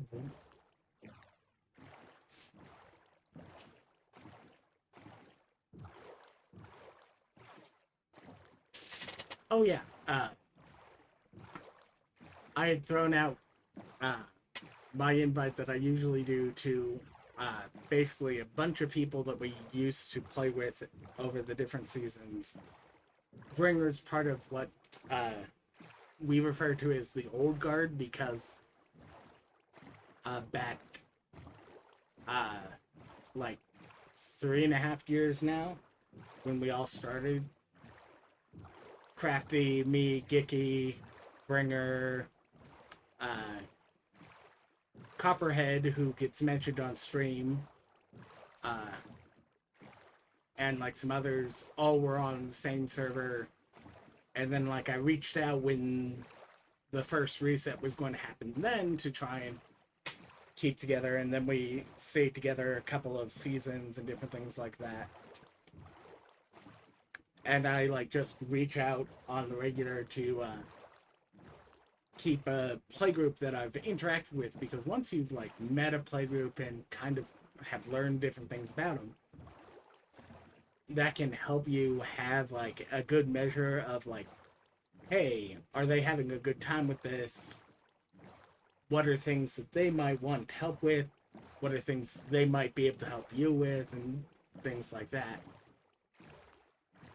And should I be worried if they vanish for X amount of time? And sometimes the answer is kinda, but not really. In some cases, and other times it's like, yeah, if you haven't heard from them, something's up.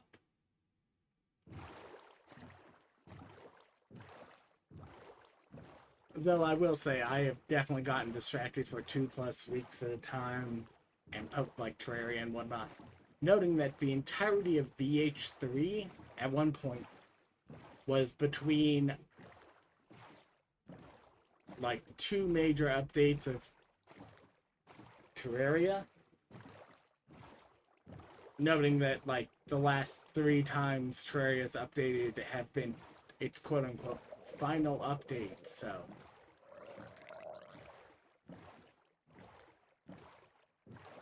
that'll be fun to go and raid that at some point.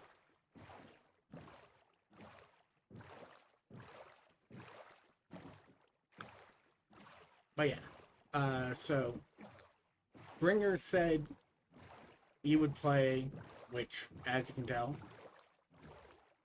Bringer's here. And a cheeky little gremlin who has lived in my walls at least 1 season and took over a base when I swapped over, called Humble Heron,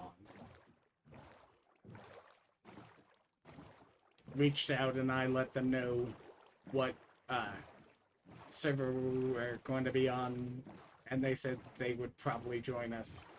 So, but like, their primary thing was they decided to live in my walls, and I mean that in the most literal sense. Like, they started making a hidey hole around my base, which was a bunker in the ground at the time, so. And then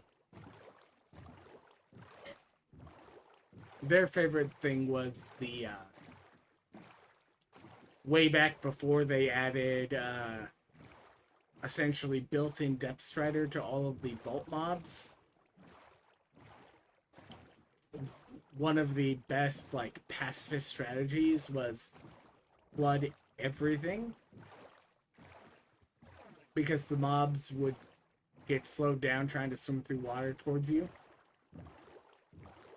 So you just made, like, one infinite bucket, which was, like, you take 2 buckets of water, which the buckets of water are going to vanish, but you end up still with the buckets.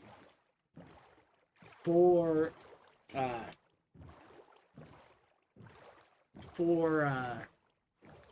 Alexandrite as a single perfect and 1 pog made you the infinite bucket, so that was like their favorite form of cheese, as they also would like dash around and just discover as many rooms as possible, because there are some rooms where like clearing out the rooms can work to complete an elixir and whatnot, but back in the day, like, the crates weren't nearly as good as, say,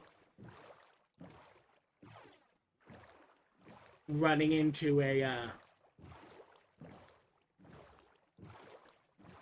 a single proper dig site once it got changed over to the treasure sand, as opposed to being like a weird wooden challenge room every like 20 volts.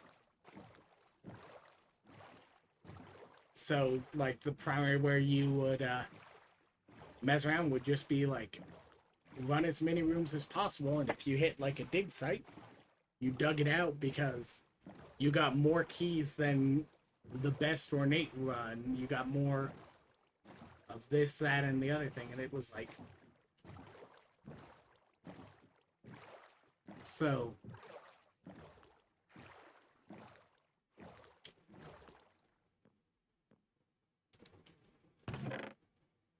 map, books, paper, treasure,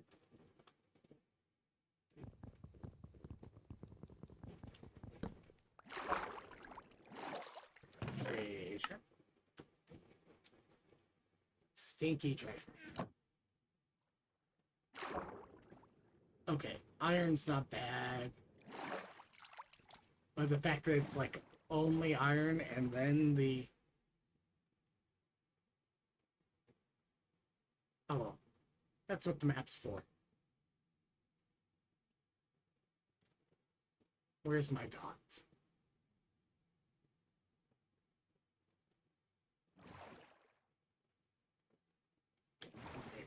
Okay, so I must do south. And slightly this way. Yep.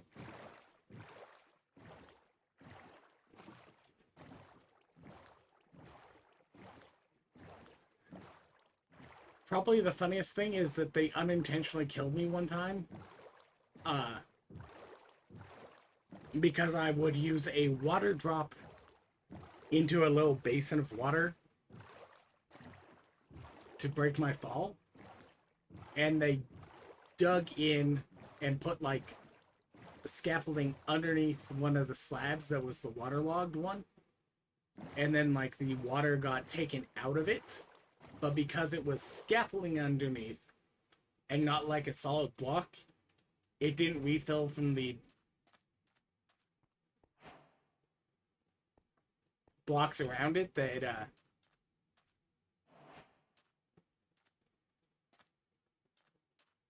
would have refilled the water if they hadn't put a transparent block underneath it.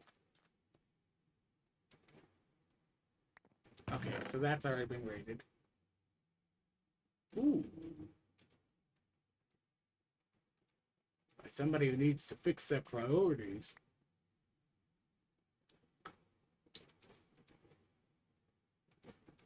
Here we go.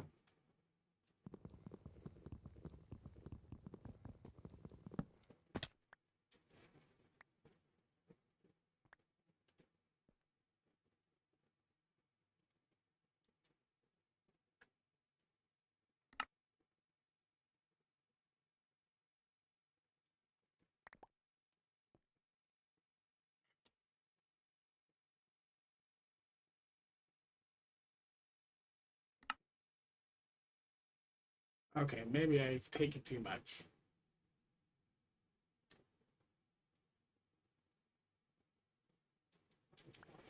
But yeah.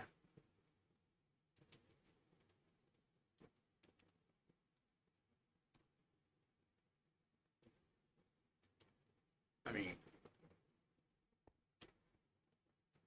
bucket of water.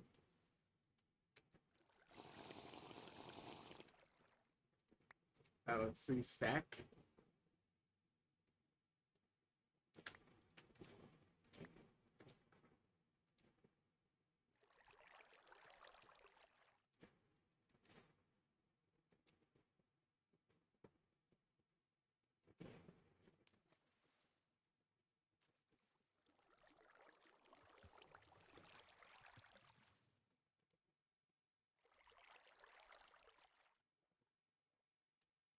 And then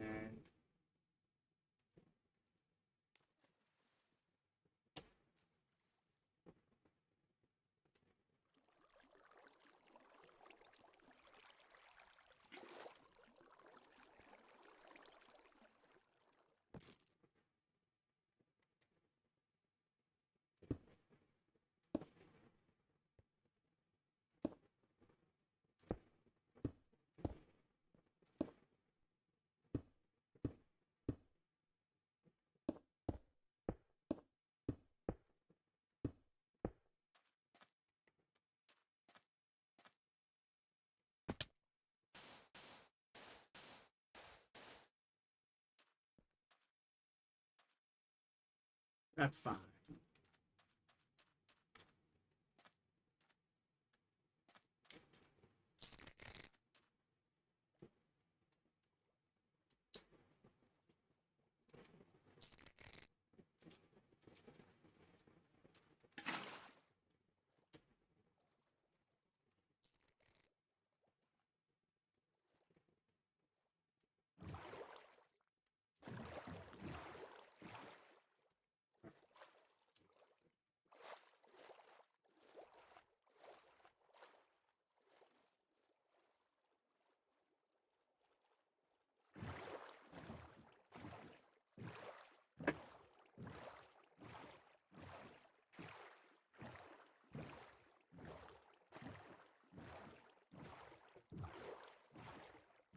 Maybe I should have, but I mean, I also left a shulker back at home. So, like, and at that point, like, hey, look, the only thing I left behind was a vanishing fishing rod and and 2 maps that point to exactly that location.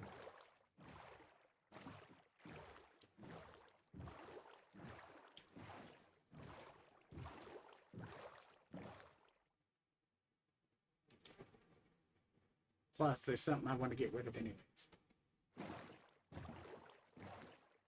Gross.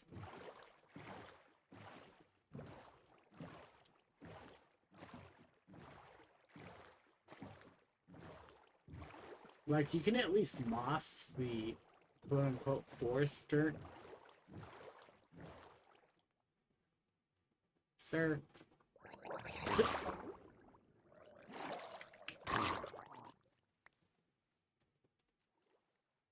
Anyways, I'm not looking a gift horse in the mouth, but I will say I actually kind of dislike the shocking hit, mainly because I'm like 90% a melee player, so making all the mobs go away from me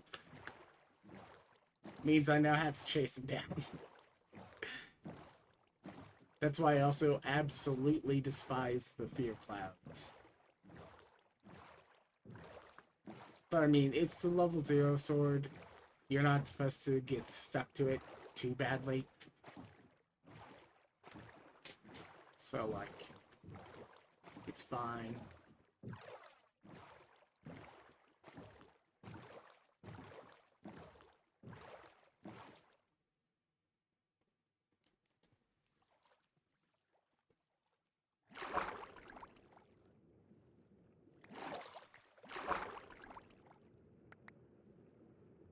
Someone doesn't know the 9-9 method.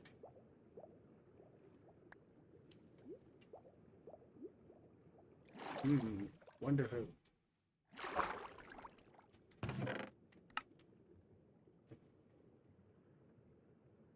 Ooh.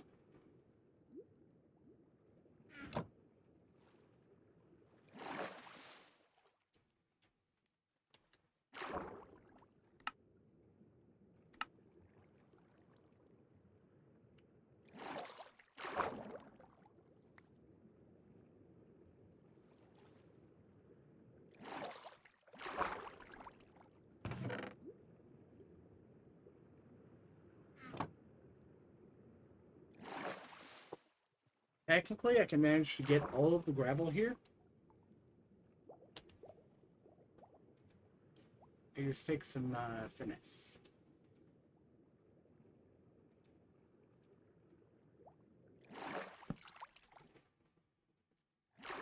By finesse, I mean compression.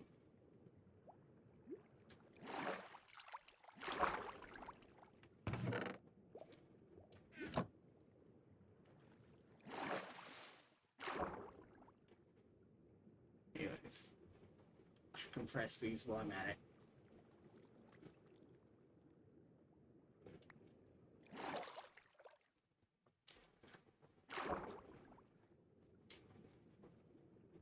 Let's see, anything else?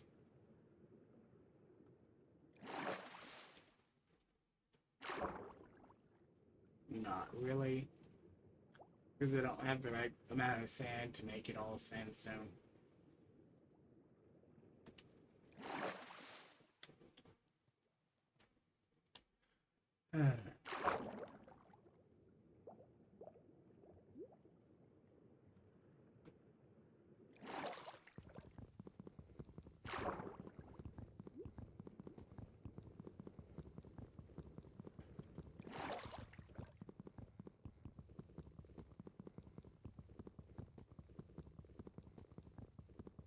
Bonk, bonk, bonk, bonk, bonk, bonk, bonk. Eventually it'll break.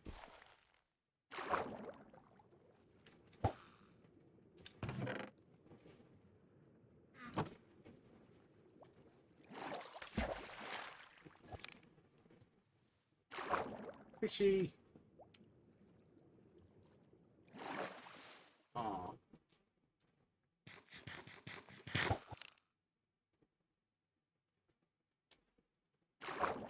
Technically, I should go and dump the other iron sword. Because they're only useful once you get into thermal. Because, like, with thermal, you can actually recover an entire ingot out of it. But otherwise, the best you can smelt it into is a couple of nuggets.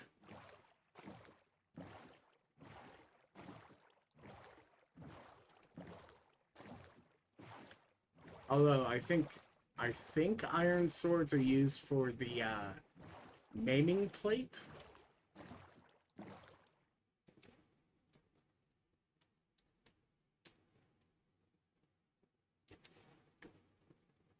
Explicitly. Okay, so they use that. Use there. Yeah. Explicitly, it's the iron sword. Accepts any bookshelf sword. Any sword. Any sword. But this one is explicitly only Minecraft Iron Sword.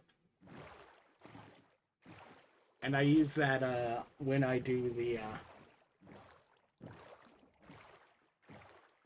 when I do the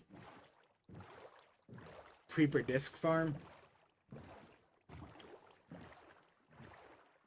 And, like, you don't need a bunch of people to all make creeper disc farms. You need one creeper disc farm for, like, the entire server. Because the most discs you'll get asked for in, like, a crystal is, like, 4, maybe 5. And that only starts at 90. Poor sheepsies. It got nommed by the doggo. And, like, the only time you're going to have a major issue with it, if you've done at least some exploring in the world, is if you never bothered to pick up any of the discs from, like, loose dungeons you might have run across while caving. Or if you're basing with other people and you get, like, all of you are near 90 and all of you get them at exactly the same time. Or, like, once you start doing endgame crystals.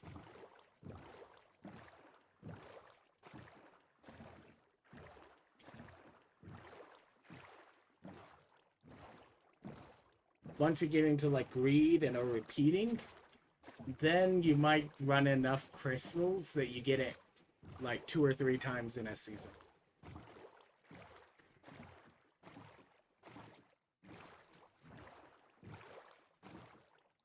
But it's, like, a couple of main plates, an iron golem, and some skeletons or some strays. And one ice spawner that can spawn creepers.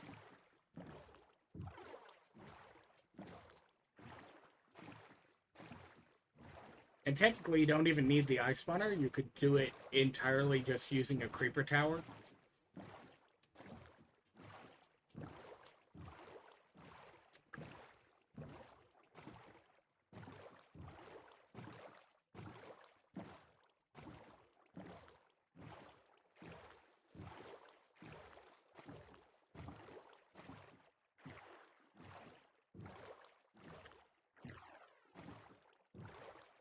But you only need, like, a box of 27 will last you, like, good 3 months of crystals, easy. Unless you get, like, absolutely rolled by the RNG. And even then, like, that's not a problem anymore.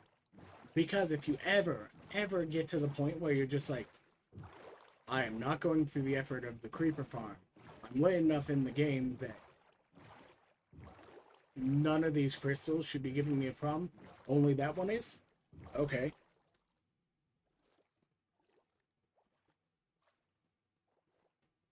You just go in and you change your local crystal mode, which you can check. You can check, you should be able to check anyone's crystal mode. They aren't running higher difficulty crystal count or whatever, but you can set it to, like, okay, default amount, twice as much, even more, free, very large values, but still, like, normal things, not as much. And, like, you can mess with this all you want. You want to have arcade crystals where you just have to throw the rock on it? You can go here. Just hit yes on free. It works. Got added in with this update. It's like, yes. You can make the decision individually whether or not you're going to run arcade even while playing with other people.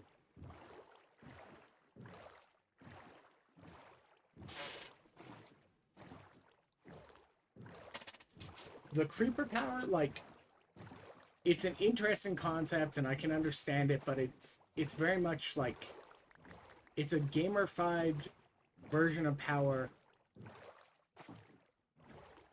and it's designed entirely on the back of he doesn't like one block solutions for things, which is fair enough because one block solutions usually don't leave a lot of creativity left to the player, and like having the option to be creative about things. But at the same time, it's like, okay, so what's one of the things he needs to work out on the creeper thing? Well, he needs to figure out what's causing him to lose the capsules and stuff like that. And that's an interesting challenge, except like he's kind of not engaging with it in any kind of like deep analytical way to go and figure out exactly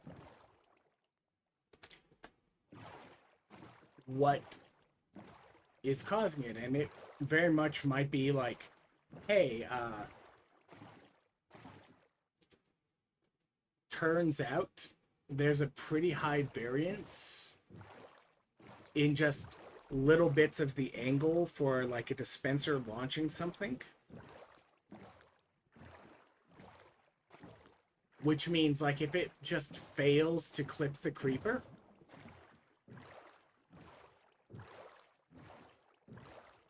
like, okay, you didn't catch the creeper because it is actually getting launched,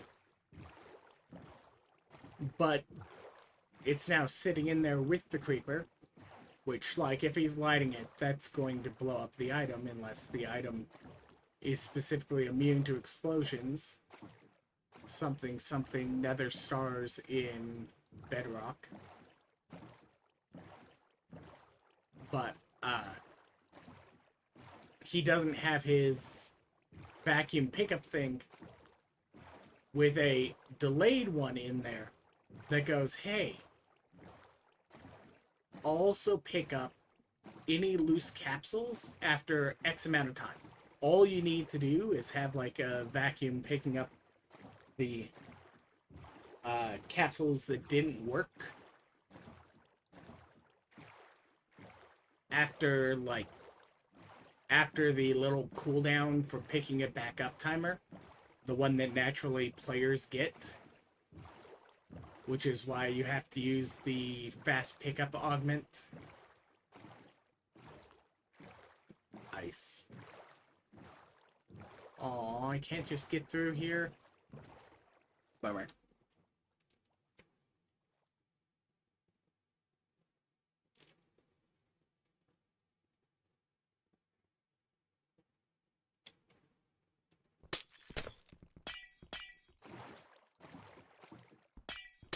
He'll freeze back over if anyone's here when it snows.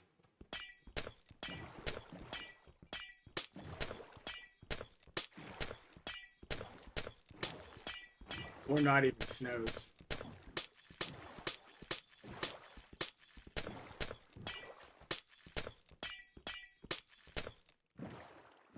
Anyways.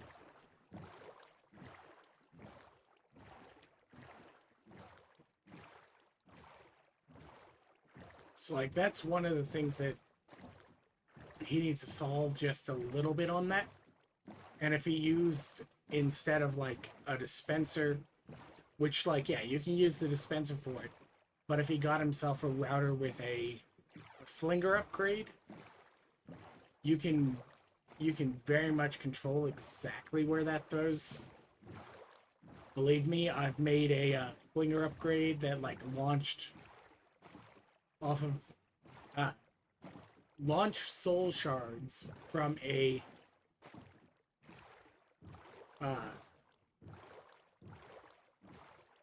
compression drawer underneath a reaper, the soul reaper harvester thing,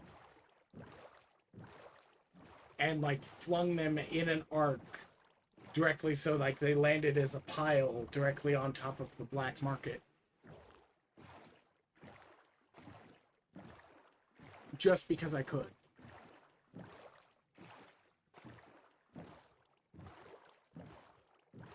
So.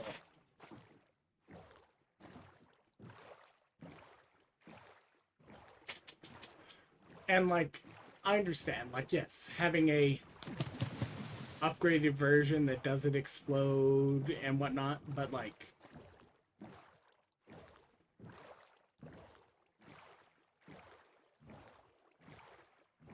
if you actually ask players whether or not they think the anvil breaking mechanics are a great mechanic, you then get an idea like, okay, most players, even in like vanilla, don't think the anvil breaking mechanics are great for like them breaking with use. Dropping a great distance? Okay, yes. Looney Tunes style, they break as they fall. But like,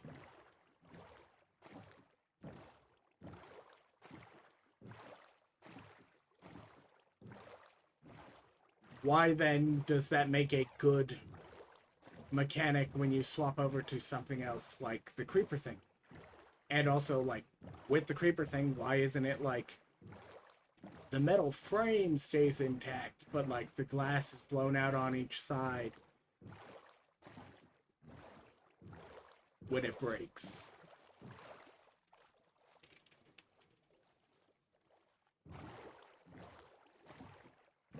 And like, that's just like difference of opinion about what's actually fun as a mechanic versus like loose punish things. And like,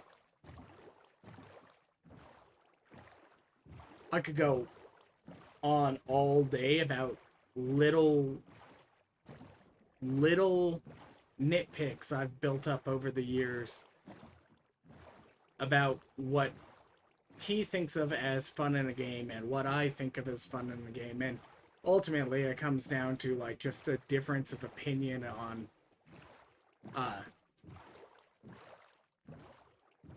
like engaging with players and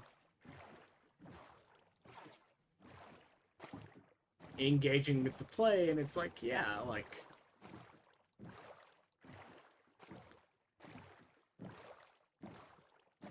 maybe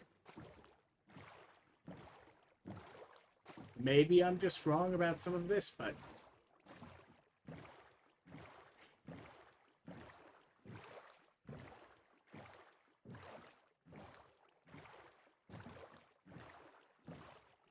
and like, for him messing around and learning mods, like, yeah, absolutely, you can do whatever for like designing mods, because one, it's good for him to learn more about how to run things. Like, remember, I'm making all these opinions, and I think like the most complex program I've ever written,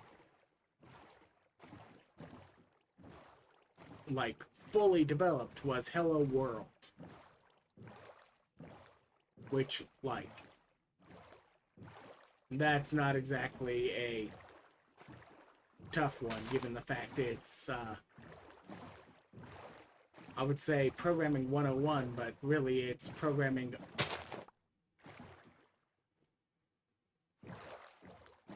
010. Like, as soon as you have any kind of programming you want to start on, you should learn how to do Hello World with it. And then you move on from there.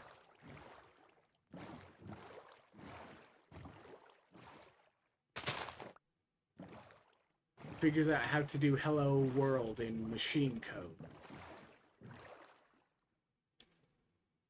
But like, I have opinions about the game and certain things he's gotten rid of over the years, and certain things I think he should add or adjust. For one, like,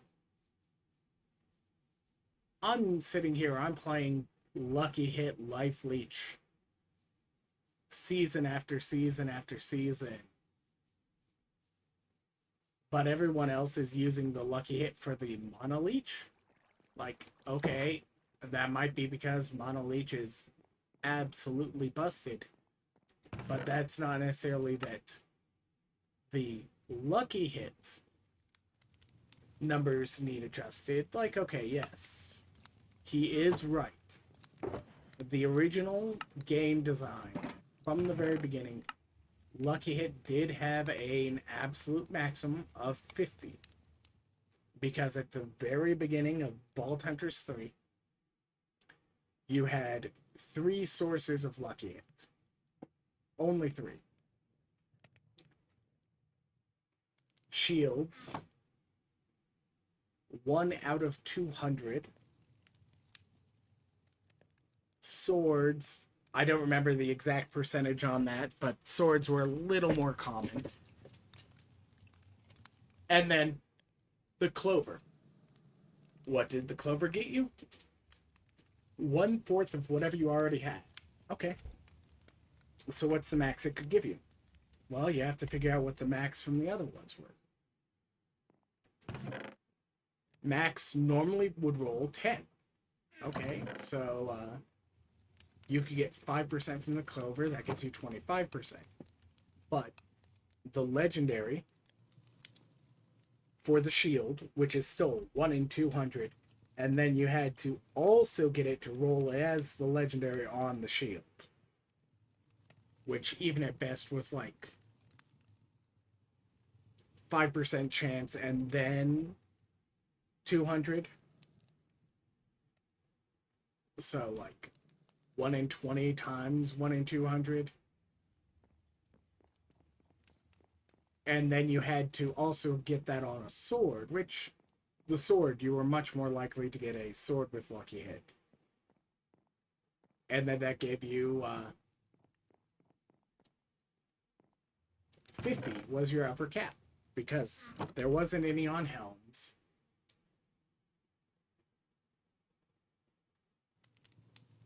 I think there might have been some on axes, but I never engaged with axes back then, and like nobody used them.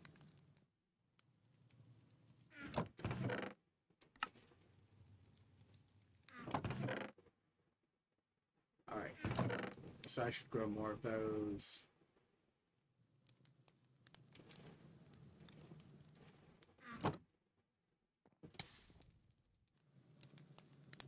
Increase the chest monster.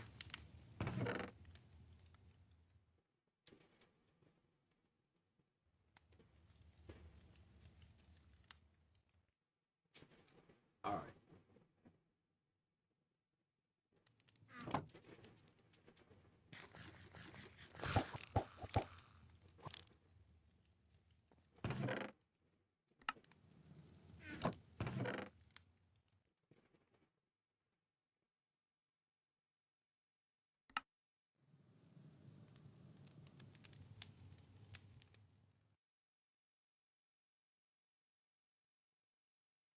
Dirt.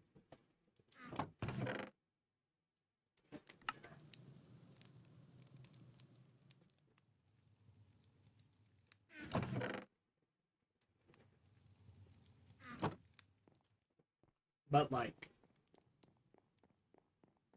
I absolutely disagree that it should have gone back to the 50 or whatnot, because with the modern era, he added on not only the helmet, but he made the unique. And when you deal with like the unique plus the clover plus the 2 legendaries, you end up with like, what was it? The high end on the unique helmet at level 100. 15 plus 7. So 22 plus 40. So that's 62 before the clover.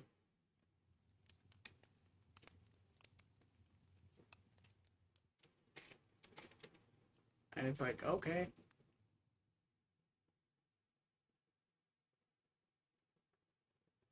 Now, true, if you were doing like the lucky hit and or using Rose Thorn Ivy, you were like you lost out on the extra 10% lucky hit chance you could get on that. But at the same time, you also can get from axes. You can get in the legendary 24, which now puts you at 66 before the clover applies. And even if you wanted to go, okay, you just don't get the clover, that's still higher than he set the cap. So, like, if you got the luckiest rolls, you suddenly have your gear just, like, automatically capped. And that's without doing anything with the decks, which, like, he added entirely wholesale on his own, separate from anyone else on his dev team, onto the side of all the other stuff. Just the decks were entirely his. And, like, yes, he did intend to rebalance them before the great hiatus sidetracked a bunch of the stuff, which gave people plenty of time to break the unbalanced implementation of it.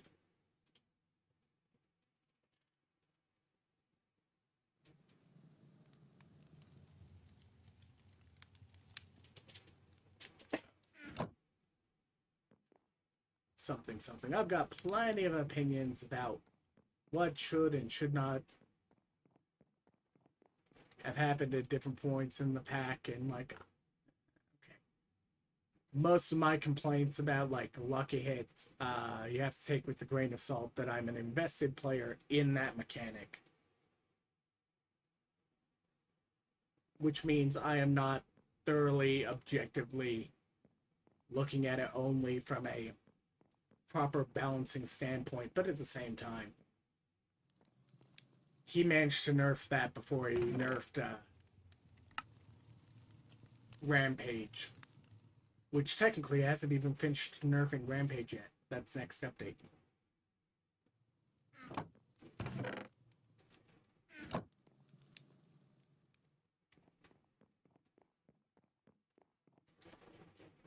Alright.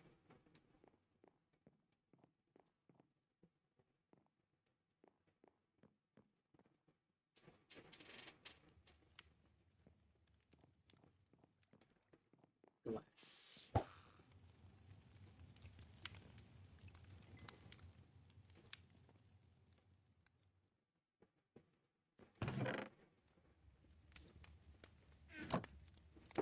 Where was it? Okay. There we go.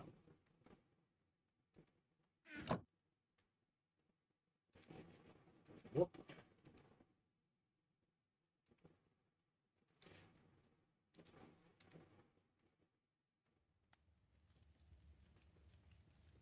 Close enough.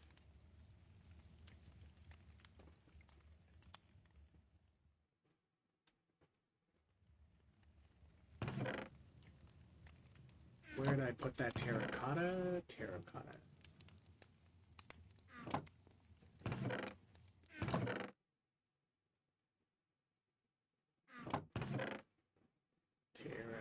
Terracotta. Back to where we started. Cooking for blockheads.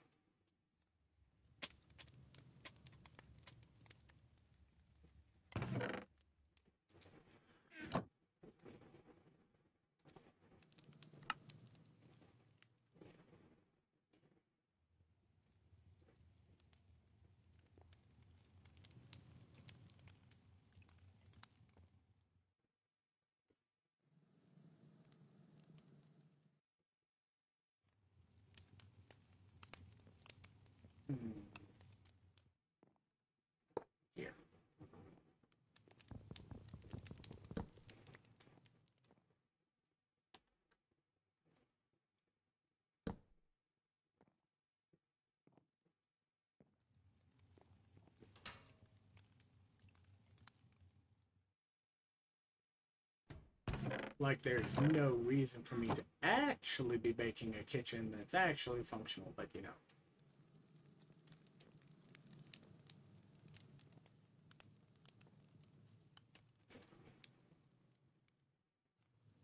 Plus, everyone knows test kitchens have 2 ovens. Anyways, I do not have the materials for the sink because it actually requires vault materials because water source.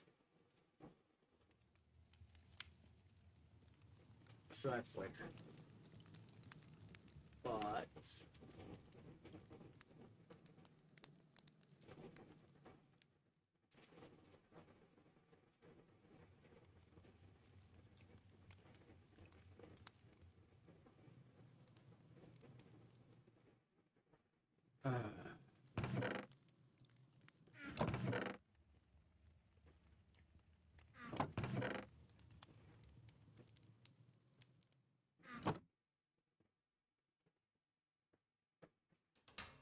can I book? Can I cook the book in here? Oh, no, I can't.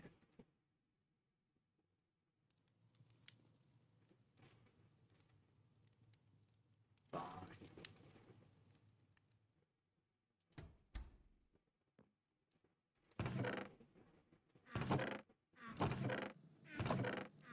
But technically, this is all a connected system once you start doing it like that. You just need like something connecting the upper and lower cabinets, which if you put one of the tool racks on it, that works. Set a fruit basket here or something like that.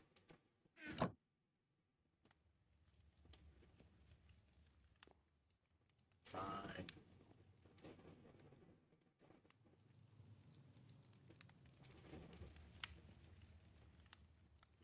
Wait. That's not how that's supposed to go.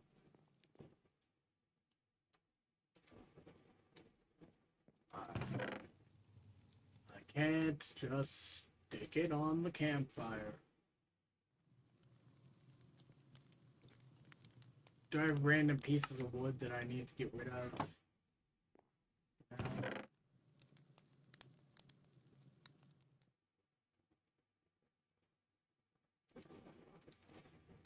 Fine.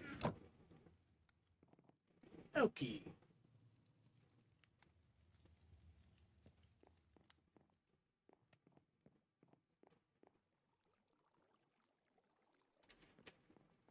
I wonder.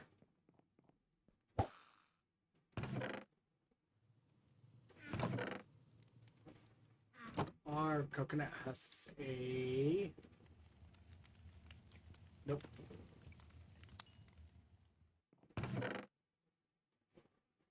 Unrealistic. Alright.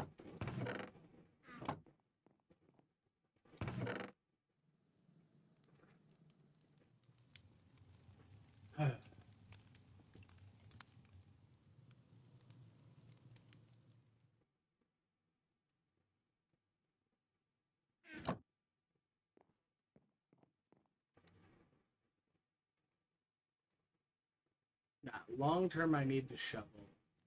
I can axe later. Where was it?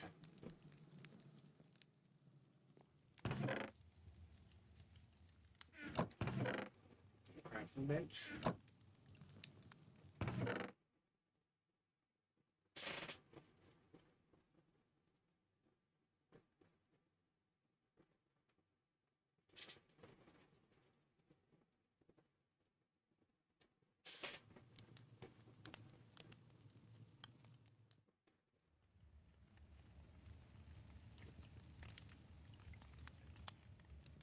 Oh, and like I'm not even that good at the decks or whatnot.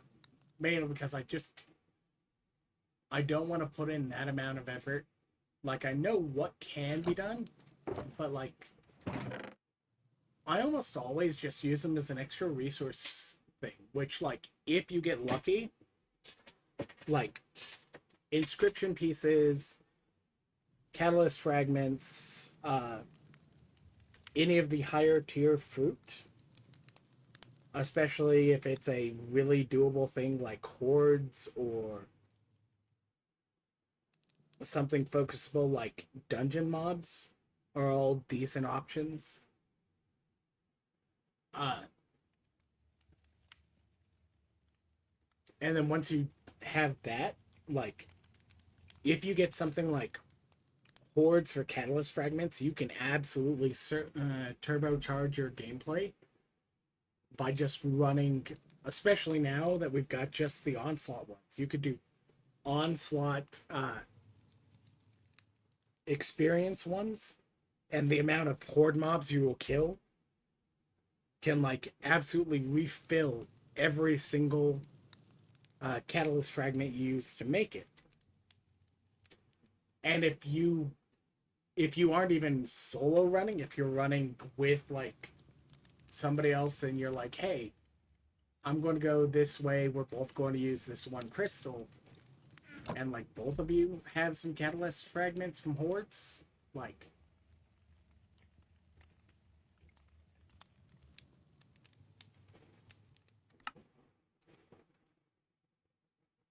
you can make it absolutely trivial.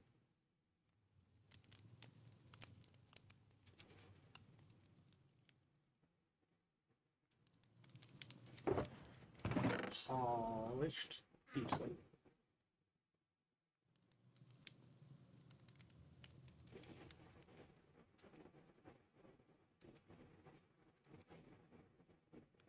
Sink.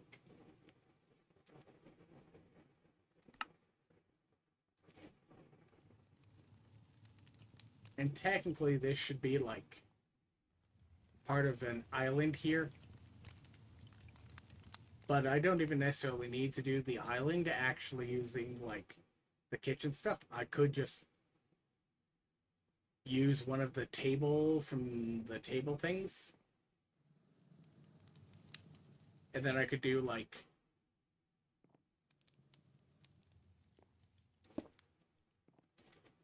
prep area,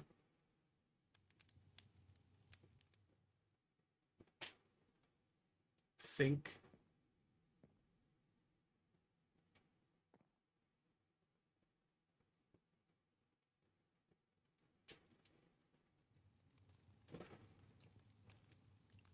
anyways, probably I want to use panes of glass for the windows, in theory.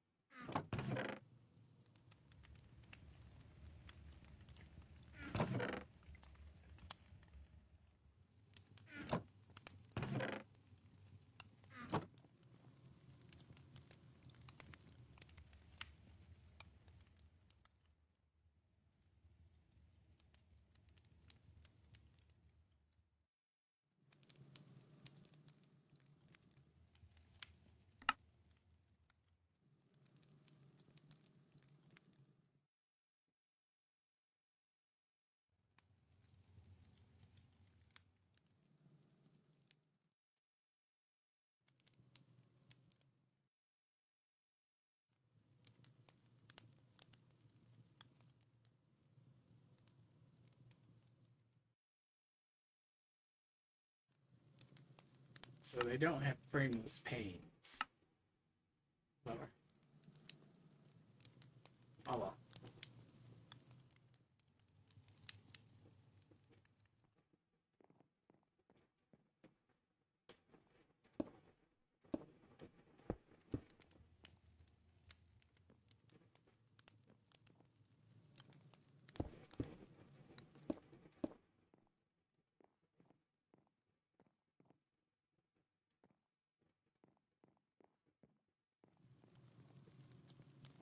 Sink there. Like I said, fruit basket. Which, one of the previous seasons, Gicky, Crafty, I, and technically Diana, though Diana didn't manage to join this season, the previous season, or before that, because getting absolutely waylaid uh, by life, so she hasn't managed to get free and join us to play in a couple seasons. Planks. I need some planks so that I can make, there we go. We ended up with, like, a kind of kitchen setup with, a few things just because, like, we did it as part of the decoration because we had, like, a haunted mansion, but I filled a fruit basket with, like, all the different vault fruits, including some of the star fruits, because I got a star fruit card that season. And by got a star fruit card that season, I mean once I did the EXP runs, which I was doing in the prestige stuff, I was replacing all of the catalysts, and I was getting more than 10 star fruits a run. So even when I, like, would eat all my star fruits to do an EXP run,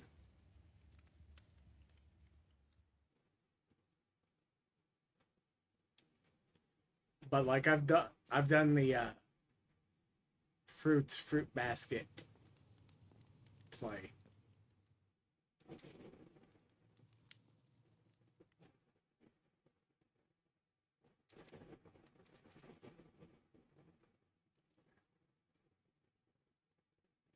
So I wonder what all I could actually cook with cooking for blockheads. Anyways, not that it matters. Because mainly this is for decoration. I need a toaster at some point. Ugh. Disgustingly expensive there.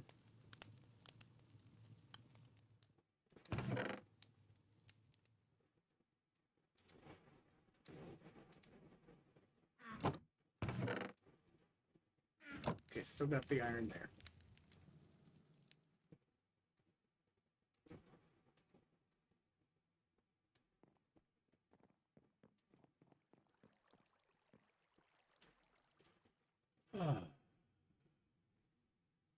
Any surface lava lakes?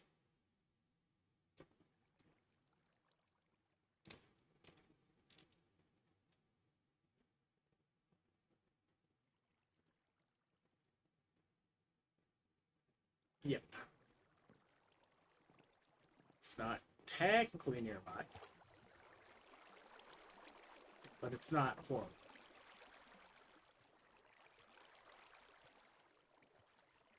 I say as I choose the slowest path out of my house.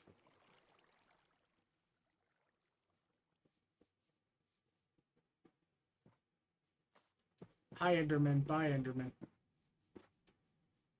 Honestly, his Enderman suppressor, where he kept complaining about the Enderman being nearby, you know why that was, sir? You only suppressed them once they were in the area.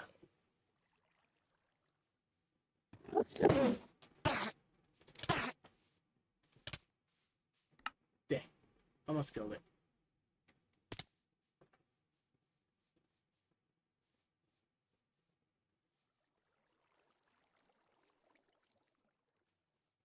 And if you only suppress their abilities once they're inside the suppression area, it means that when they start outside it, you've just made a mousetrap.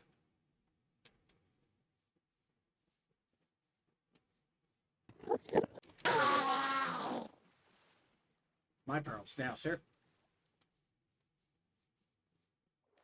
So that's why I always ended up with the Enderman once he introduced the suppressor block. Which, like, the suppressor block is great, for doing the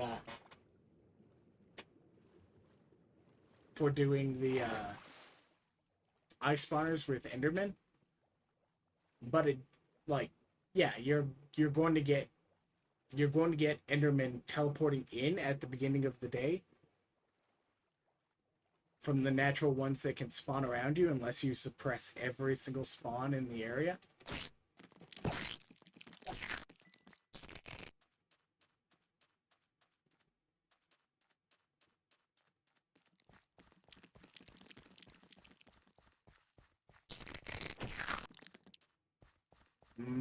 Crab claws.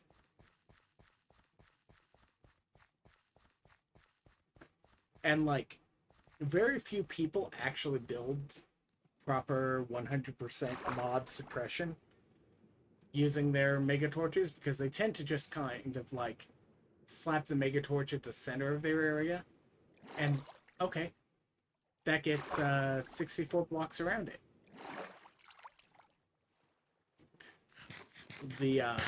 As a square. So, like, if you put a mega torch here at this corner, cool.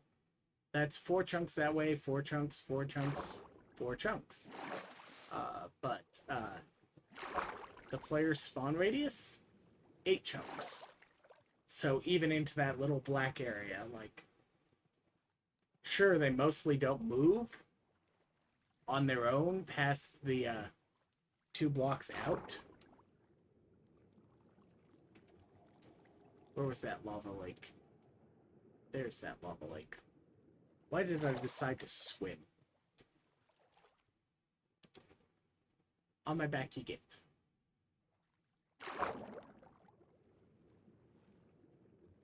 But because, like,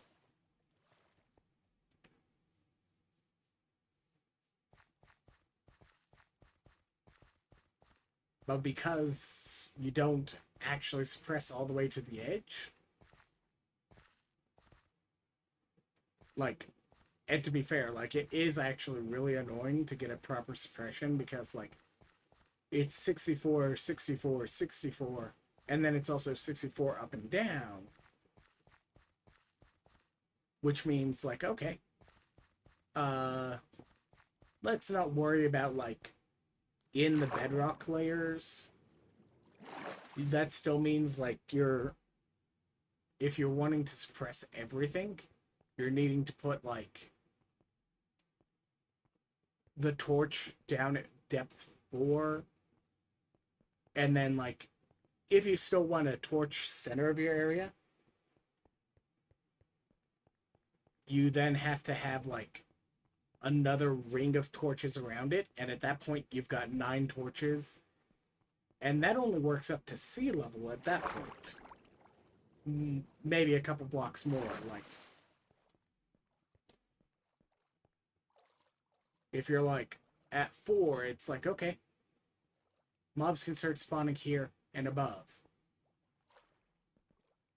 Okay, that's not going to work great. But then that means, okay, what do you need to do next? 64 blocks in the air, you need to stick another set of torches all floating up there. And that's how you can do, like, a proper suppression for the entire area.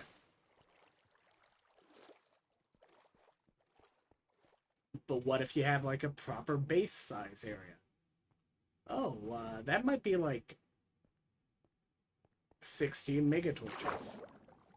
So that you've got, like, a buffer at the edge of each side,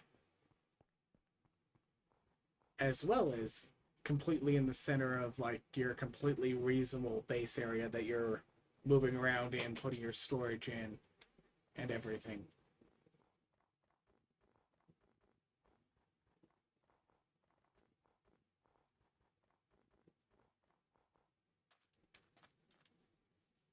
And at the end of the day, it's like, is it worth that amount of effort? Correct answer is kind of not really. But I'm also saying that as somebody who actually went through that effort on that one season. Like, that one season, I absolutely went completely ham on everything.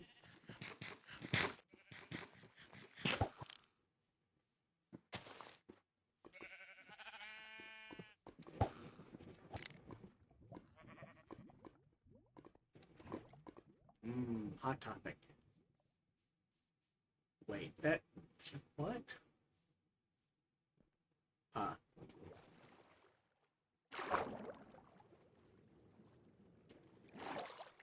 Which is also why I know that the,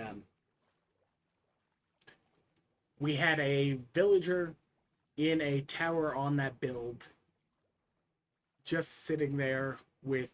He was our, he was all set up to do glass and name tags. And that was his entire job, is he sat in that tower for glass and name tags. And every so often we would get the zombie hordes spawning all over our completely lit up, suppressed base. Which is why, like, I'm absolutely 100% certain the zombie hordes are part of the point of interest set of spawns. So don't care whatsoever about what you call it, the a mob switch or a mega torch. Which, like, technically I also know that from, like, some technical players that I've watched at different points where they've worked with, like, mob switches in areas and worked on setting things up, and like they were like, okay, we have to decide, like, because of what terrain we're on while we're building this, if we put down villagers, we're going to get zombies spawning in the area. And if you don't put them down, you have the wandering patrols spawn in there.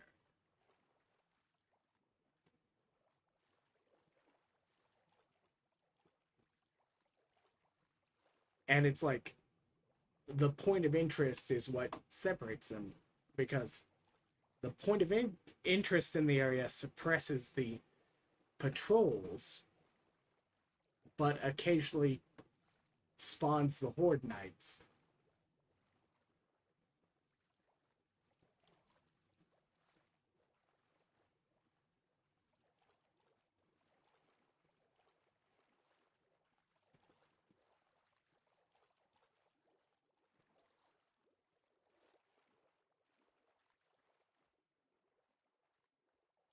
He says as he slowly swims back with a single bucket of lava.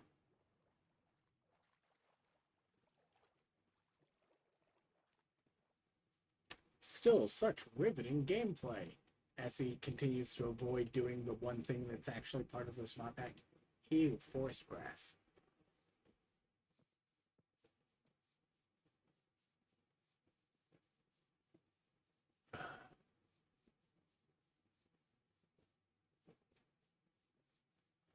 I do wish that Pneumaticraft had, like,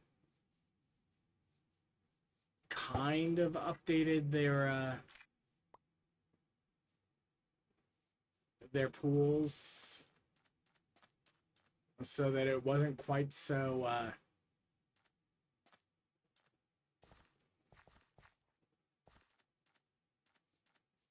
1.8 lake generation or puddle generation.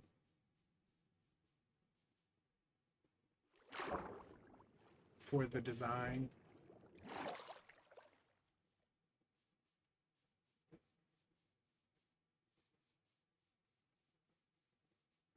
Something, nitpicking things. And, like, it has nothing whatsoever to do with Vault Hunters. That's Pneumaticraft.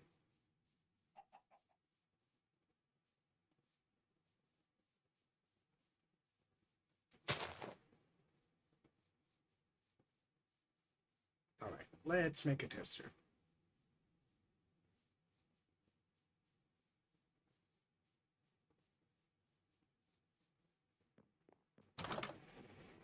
Because I just went through a ridiculous amount of work to get materials for a toaster. Toaster.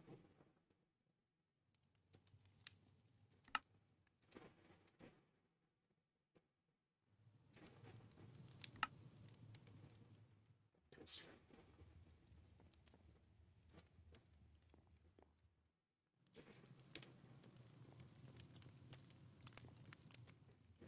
And, like, if I started actually storing things that could make food in that, it'd be great.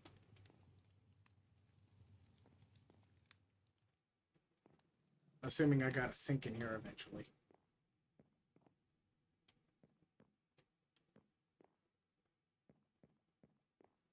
But, like, I also have to rearrange some other things, too. In theory, I probably want to go, like, stick the sink here, swap these two.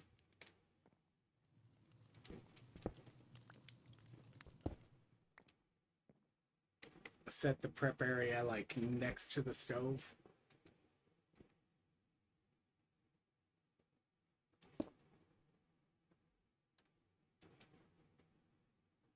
Crap.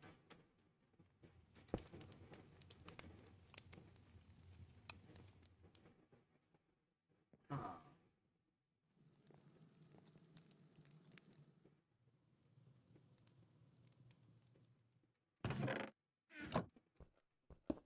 I'm slightly annoyed by that.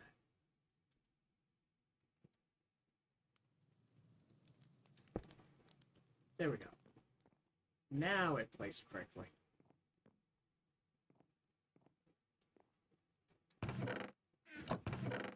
That's fine.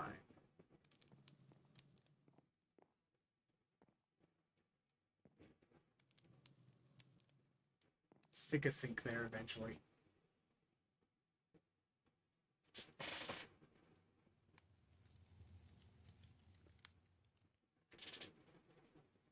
Like, there's nothing stopping you from playing completely as normal and just dealing with the fact you're going to have a difference in build and gear rolls once an update happens.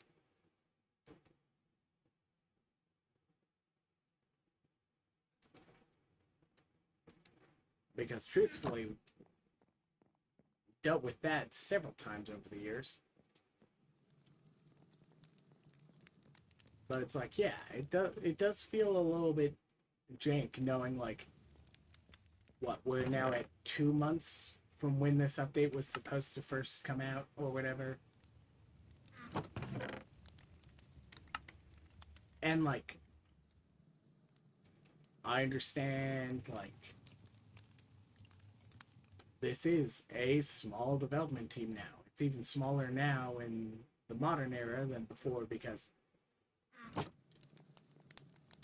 after all of the drama, it's like, yeah, you're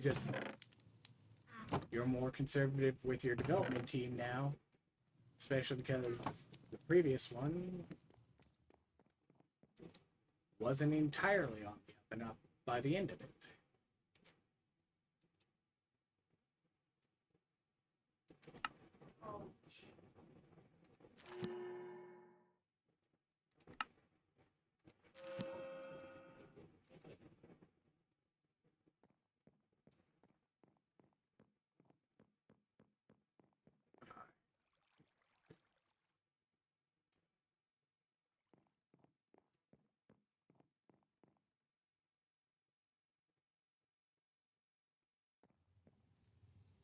Now I need to decide what in the world I'm going to do. Cave view.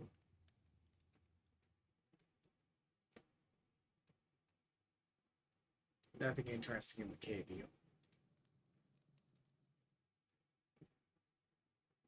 At least not at my base.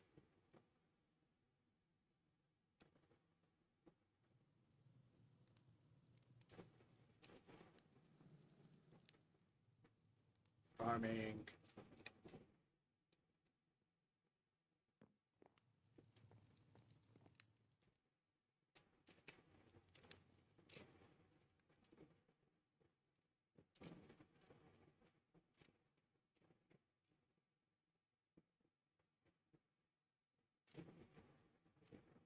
Cave views. Cave views.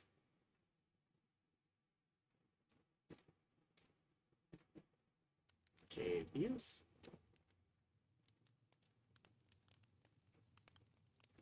Cave view. Cave view. Cave view. Near spawn. Yeah, not much at this exact height because this is in fact based on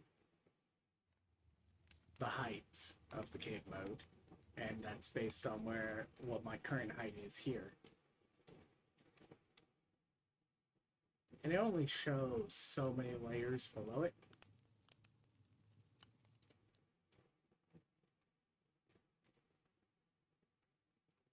Anyways, cave view.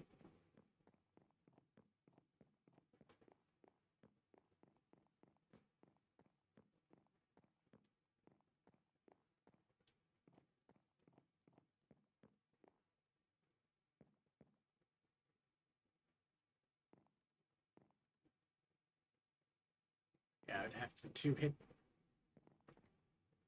if I wanted to charge them to try and get them.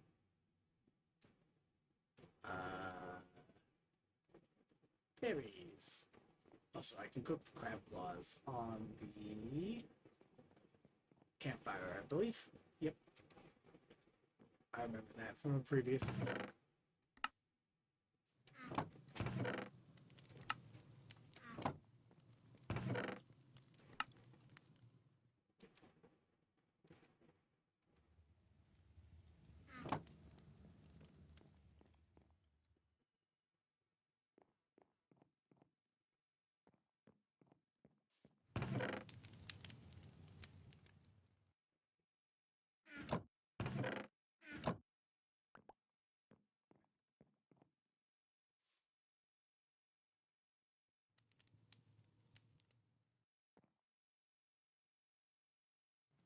I wonder.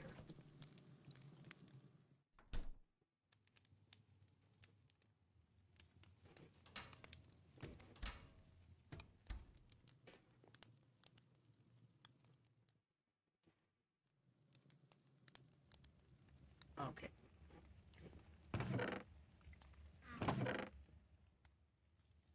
But yeah, like, you can put the spice racks to connect things. The tool rack isn't too expensive.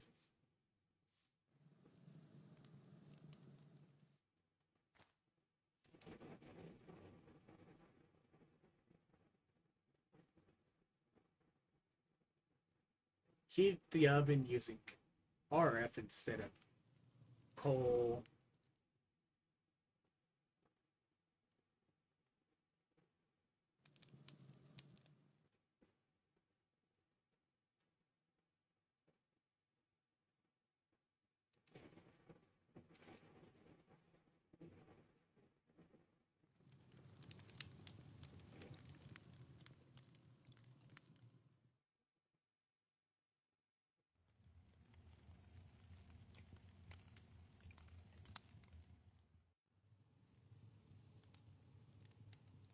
So drop a milk jar on a cow is what it says.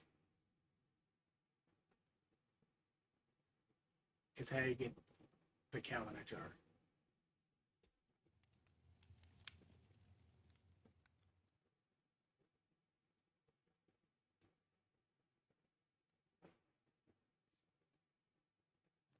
Okay. Getting distracted by things I don't actually really need.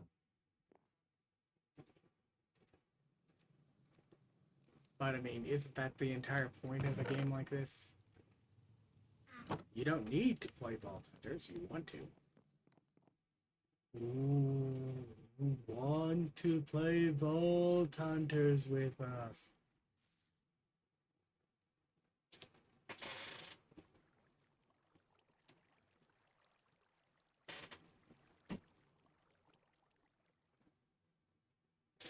Yeah.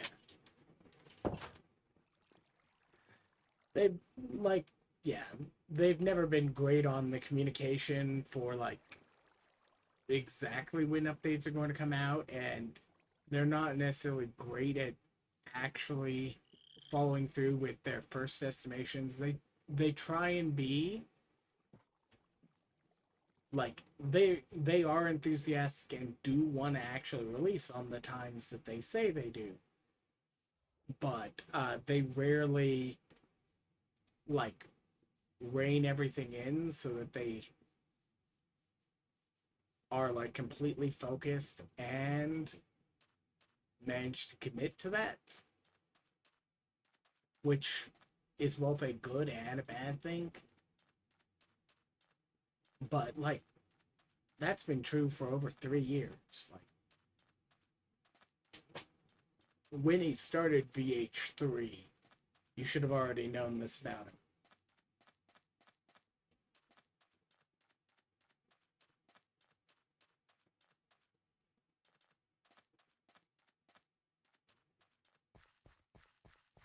Gravel Beach.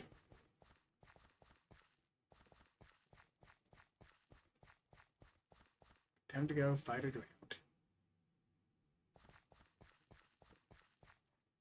If I can get there first. Dang, one of them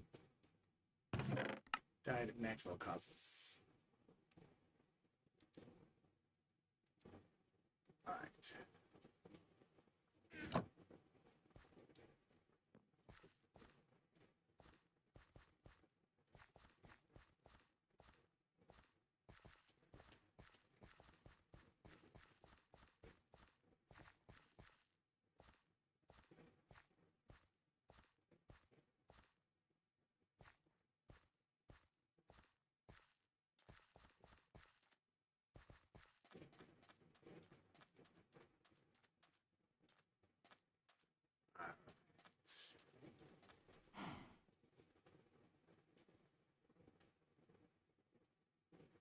And here.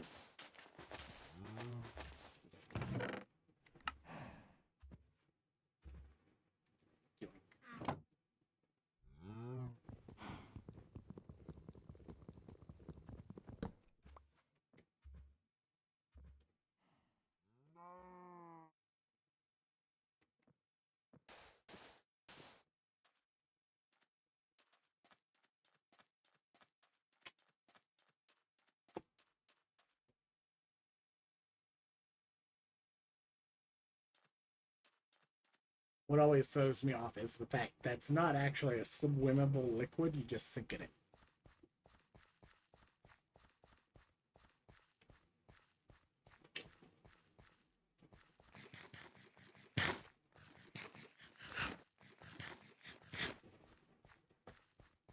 Alright. Was there anything besides this single house here?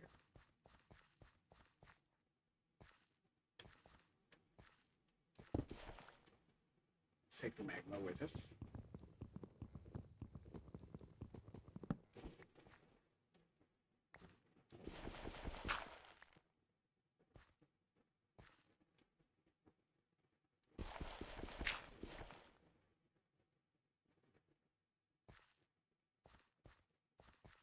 Nope, just single house.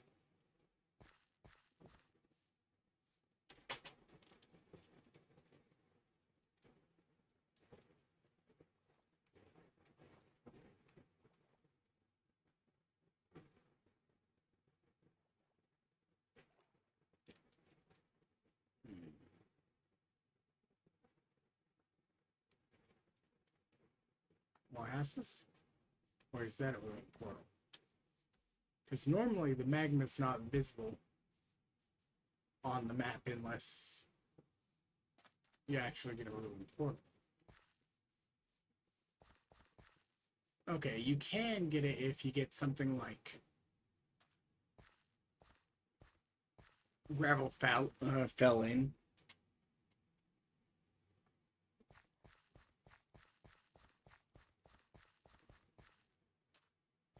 Show.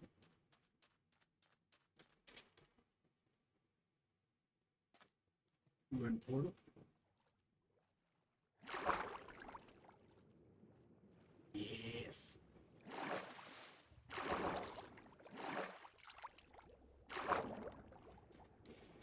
That's a nice batch of lapis there.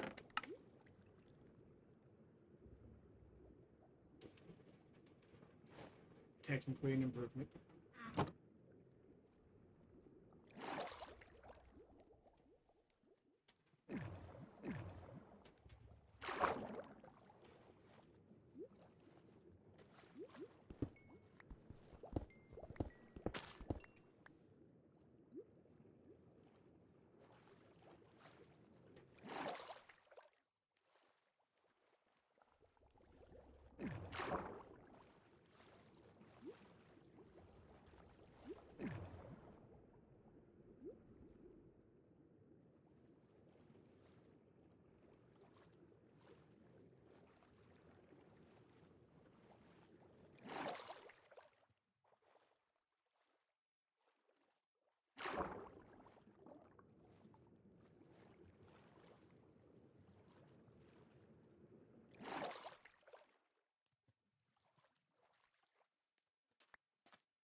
Evening.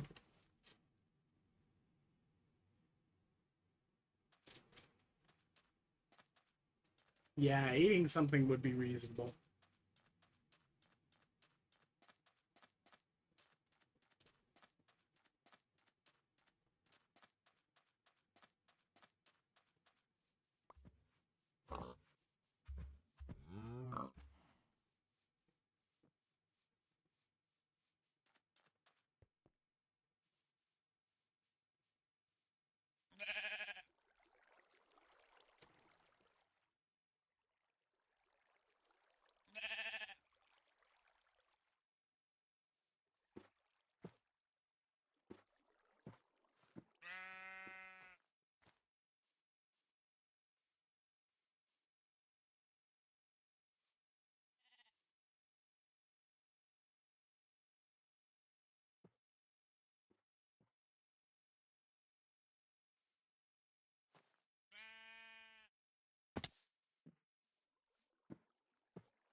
This is one of those ones that you could absolutely build a base in.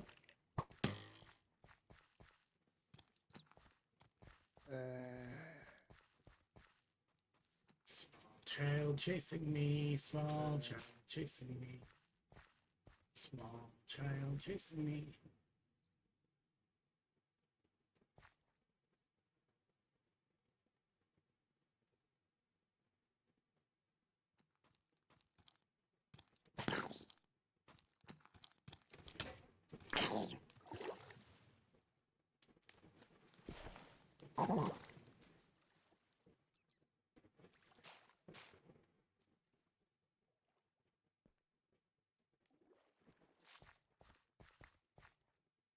Arrow back.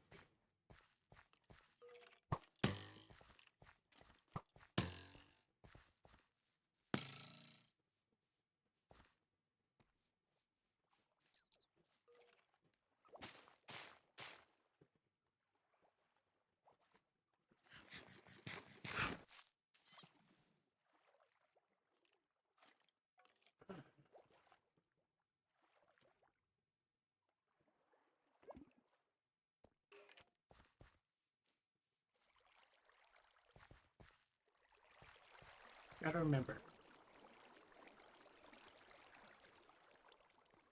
Overworld is about level 25? Vault difficulty, give or take.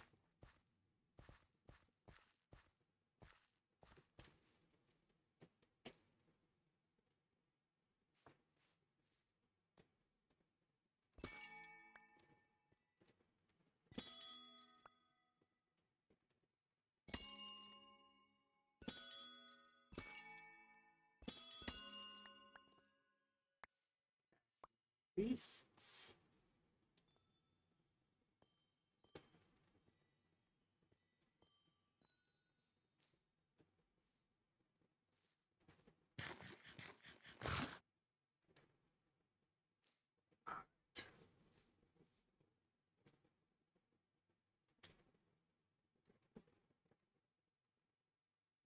Oh, I even put away all of my arrows. Whoops. Makes this fairly useless. It's a one-use sniper rifle that I have to go and collect my casing to use again.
So,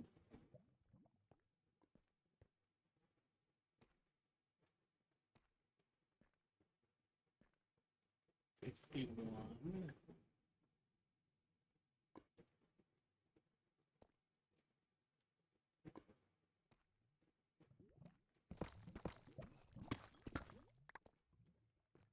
Two. There we go.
Interesting, but not what I came here for.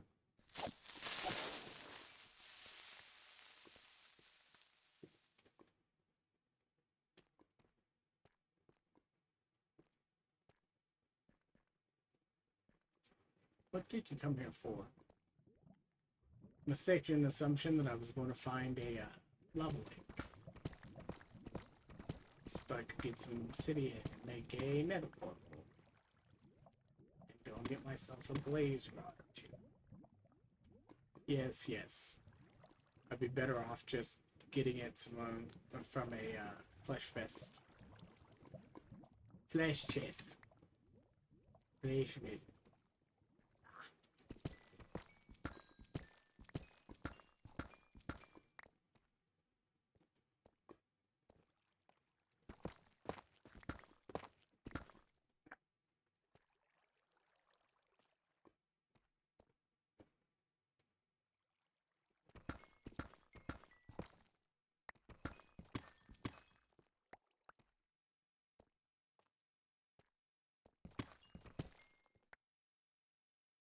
Ooh, stop.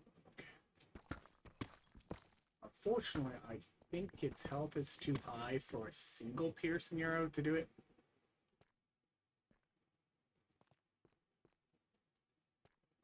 To say nothing about trying to find my way to it without startling it on the way over.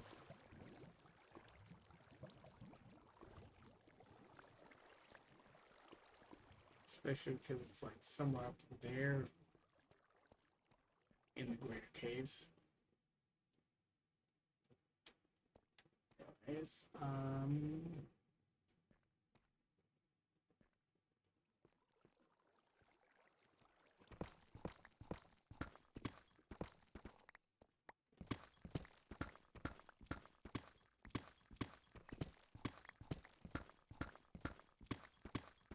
at least I know where I can come and get tropical fish.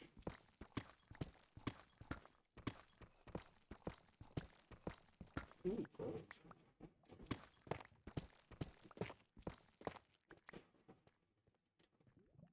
More chromatic iron.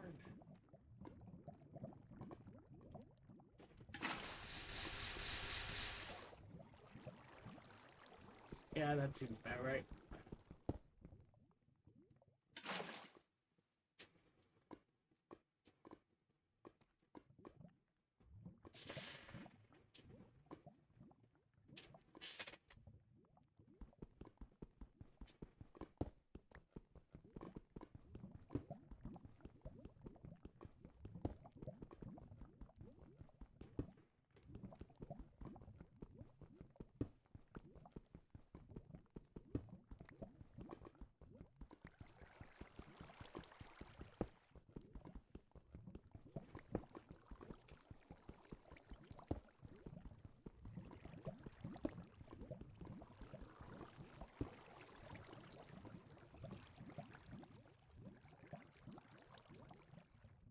How much lava? How much obsidian? Okay.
So that's more than enough to make a door deck out from the nether at some point.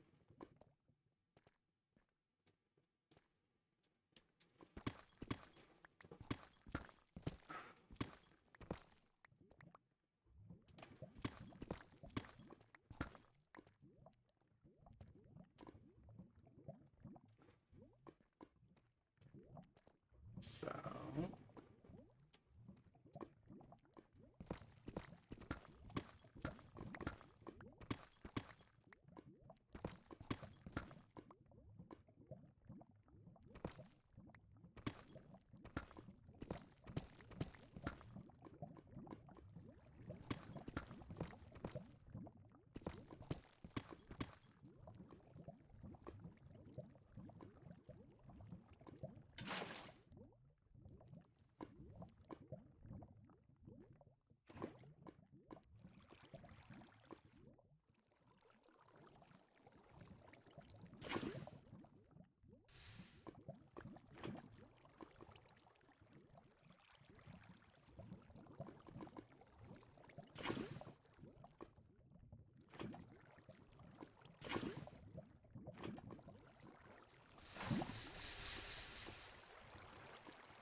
yeah, you get that far out to the side. Okay, that's fine.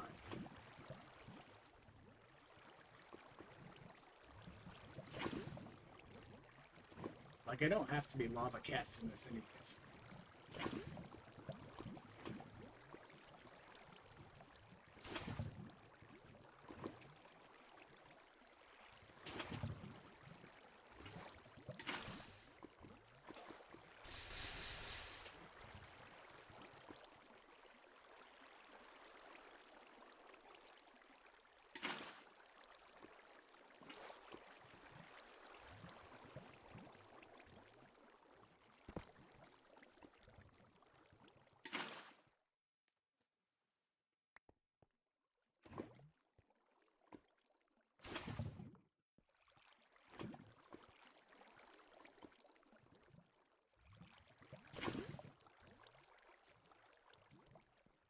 already got that bottom corner.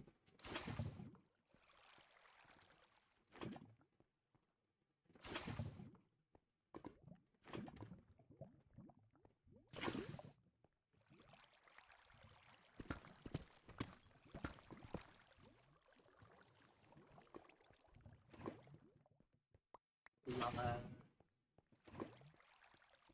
Lava. Bucket.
Goody.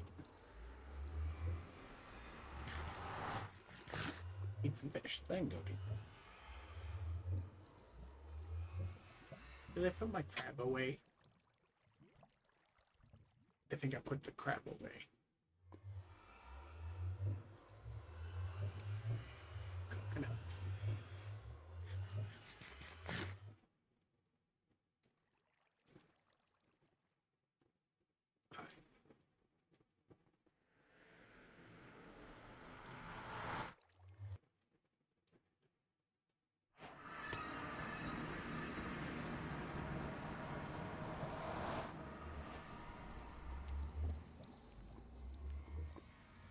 Yellow.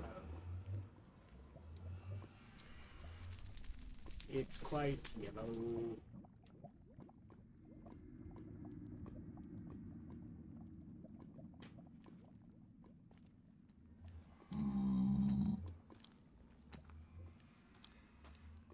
I can make a very, very, very poor decision.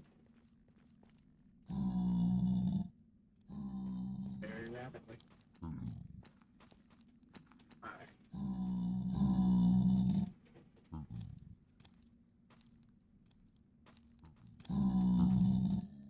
No telltale signs of fortresses.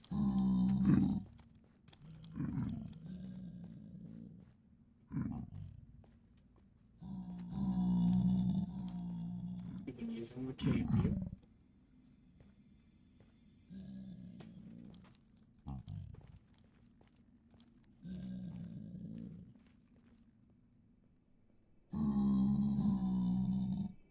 Glowstone.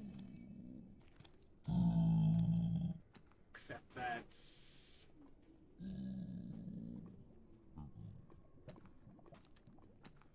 okay.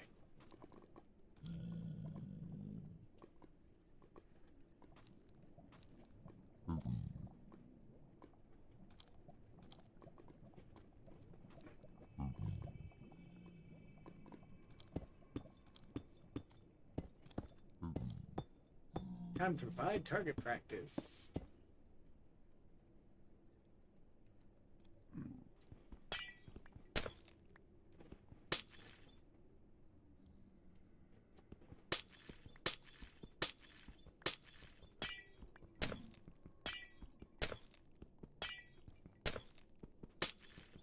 The sad thing is Fortune 3 is still not a 100% guarantee of all four.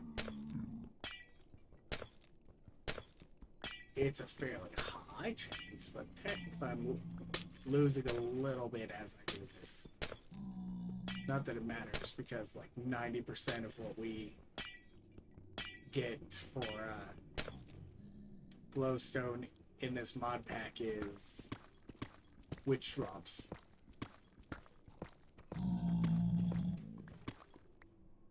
Like, sometimes somebody will wander into the nether with, like, a pickerang and pick up some glowstone using a pickerang.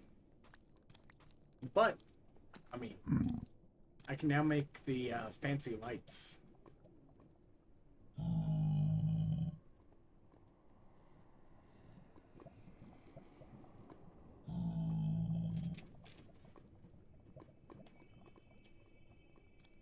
Bit more dust. Or was it here? Alright.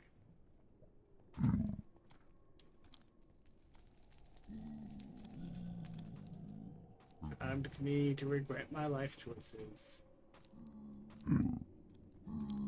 Like the boots are soulbound.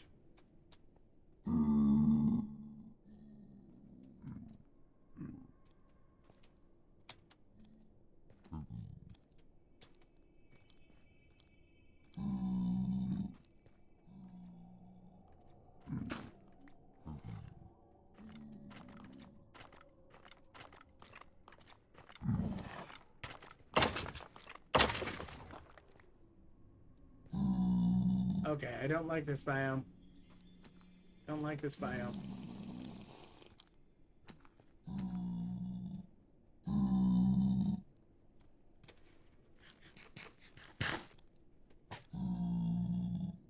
And that's my herb. Okay. Not guaranteed gone.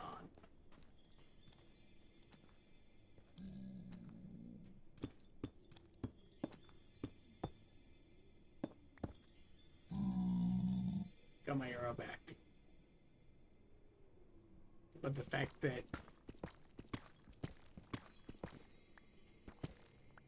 like there is not a fortress here. So for the wither skeleton to spawn means that one of these biomes can spawn them directly. Especially because that's a bastion, which means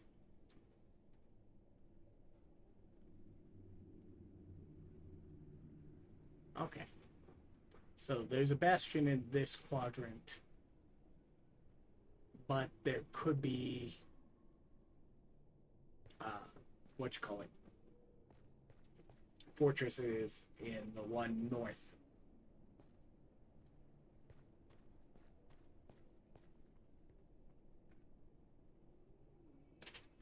Because the borderline is right around here.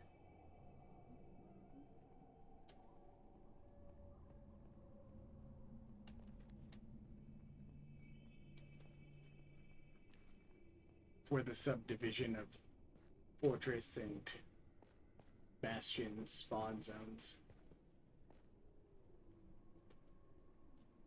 Ugh. Yep. Yep. Yep. I don't like that. Don't like that.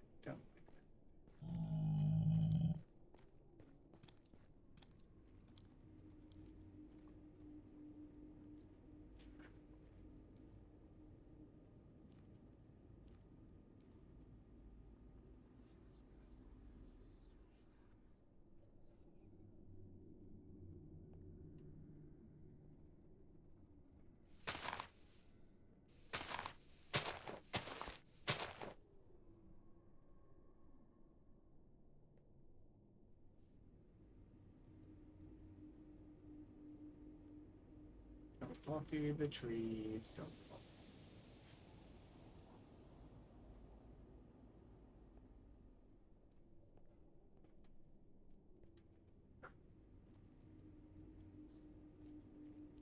Probably I should just bail.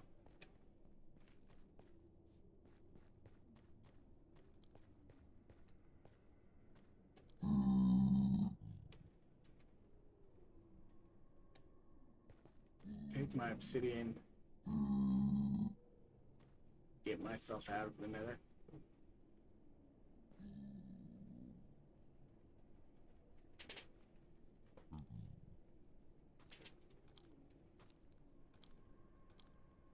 treasure bastion. That's good to know.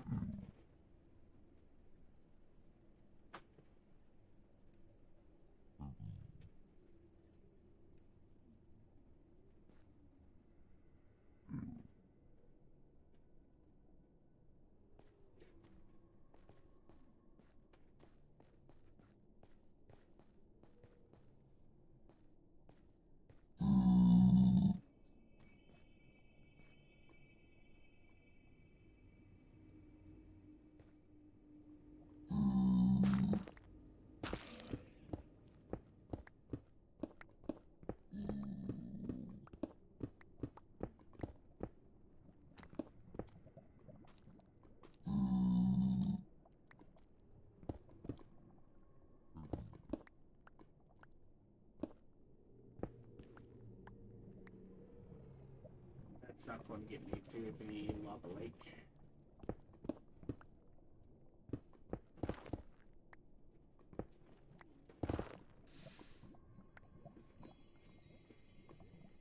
What's that?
Sorry, I muted there because, well, fortunately somebody's probably coming back to talk because they're trying to figure something out. So, right now, let's see if I can get underneath some lava lakes and wander around so that I can get even a little glimpse at a foundation of a fortress, even using cave view.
Cinnamon roll, yay!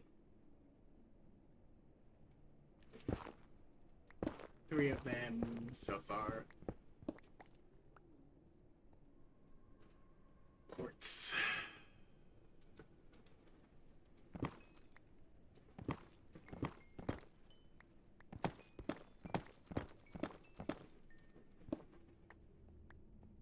One nice thing about the quartz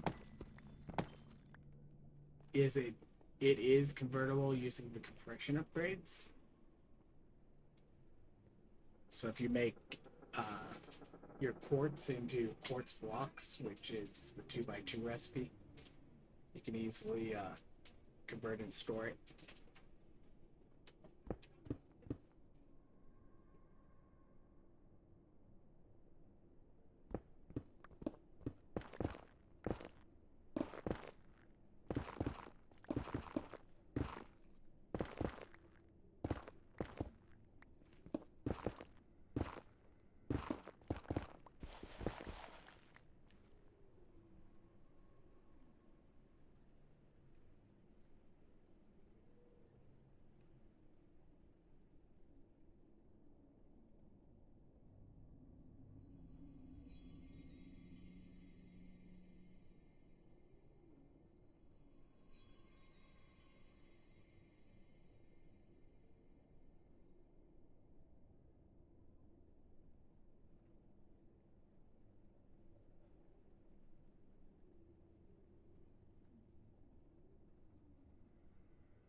Trying to figure out about going to a park, but it's like mention some parks that are like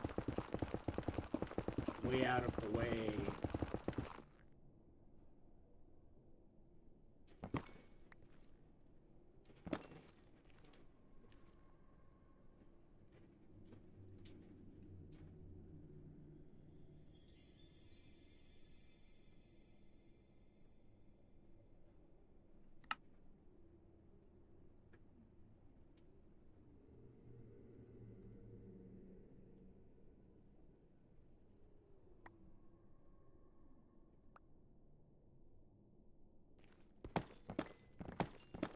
Alright.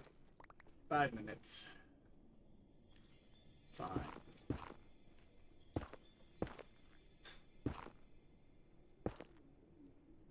At depth 14, I'm more likely to end up in a cave, but you know. I also am going to be like nowhere near my base.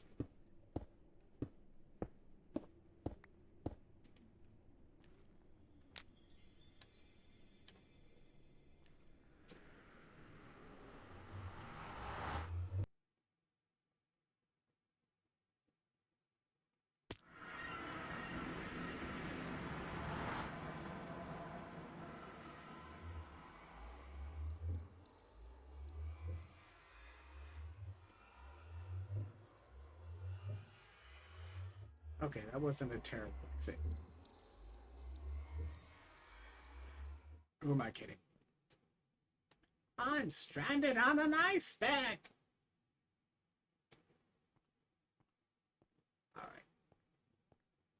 I got a little under 5 minutes to swim back.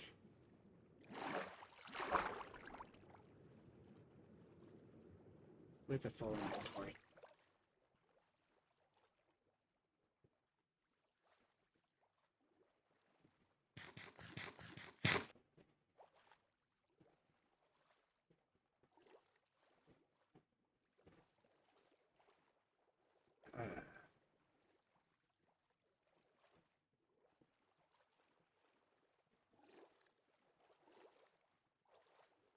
If I can turn up a dolphin, that would be great.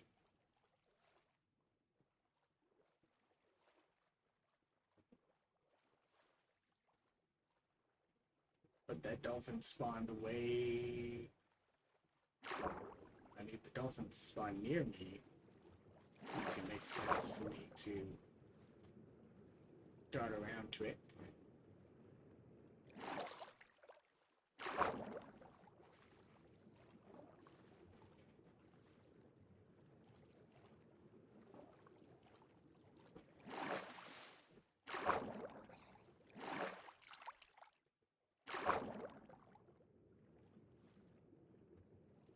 And if I don't get a dolphin, I am not going to get there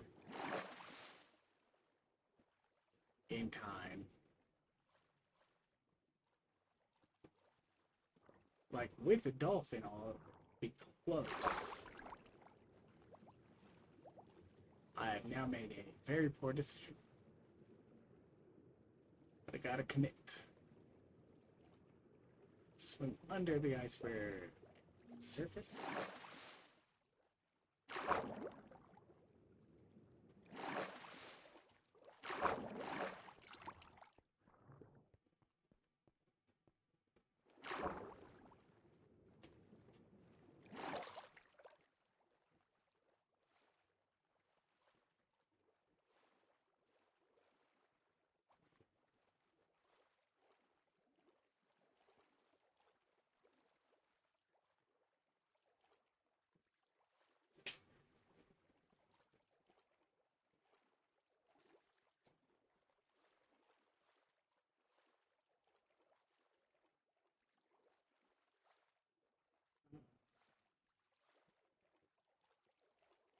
Solid ground so I don't drown from restart. No.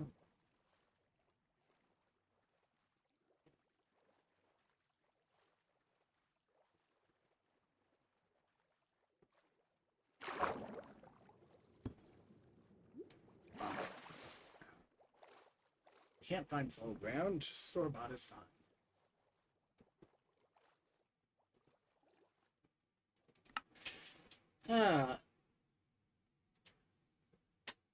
Now we'll wrap it up for today.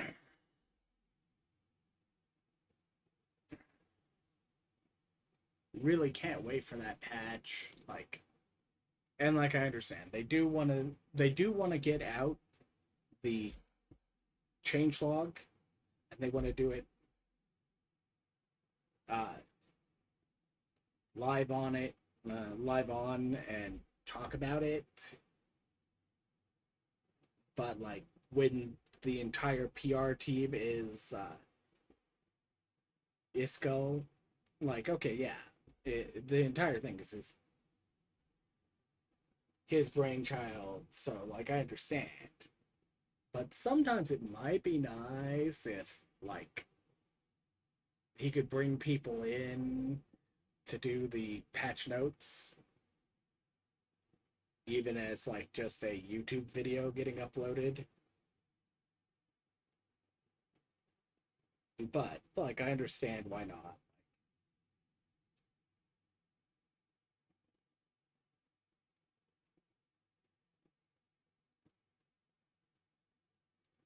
But yeah, I mean,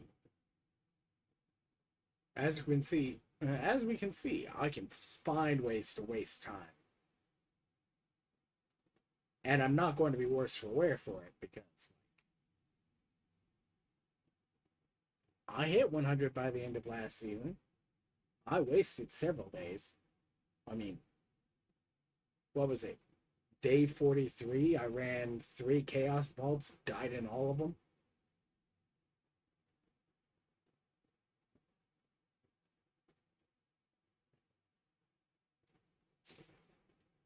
I absolutely can waste time on a given season. It's not going to be a problem. So, but that's enough time wasted today. So I'll catch you all tomorrow. Bye.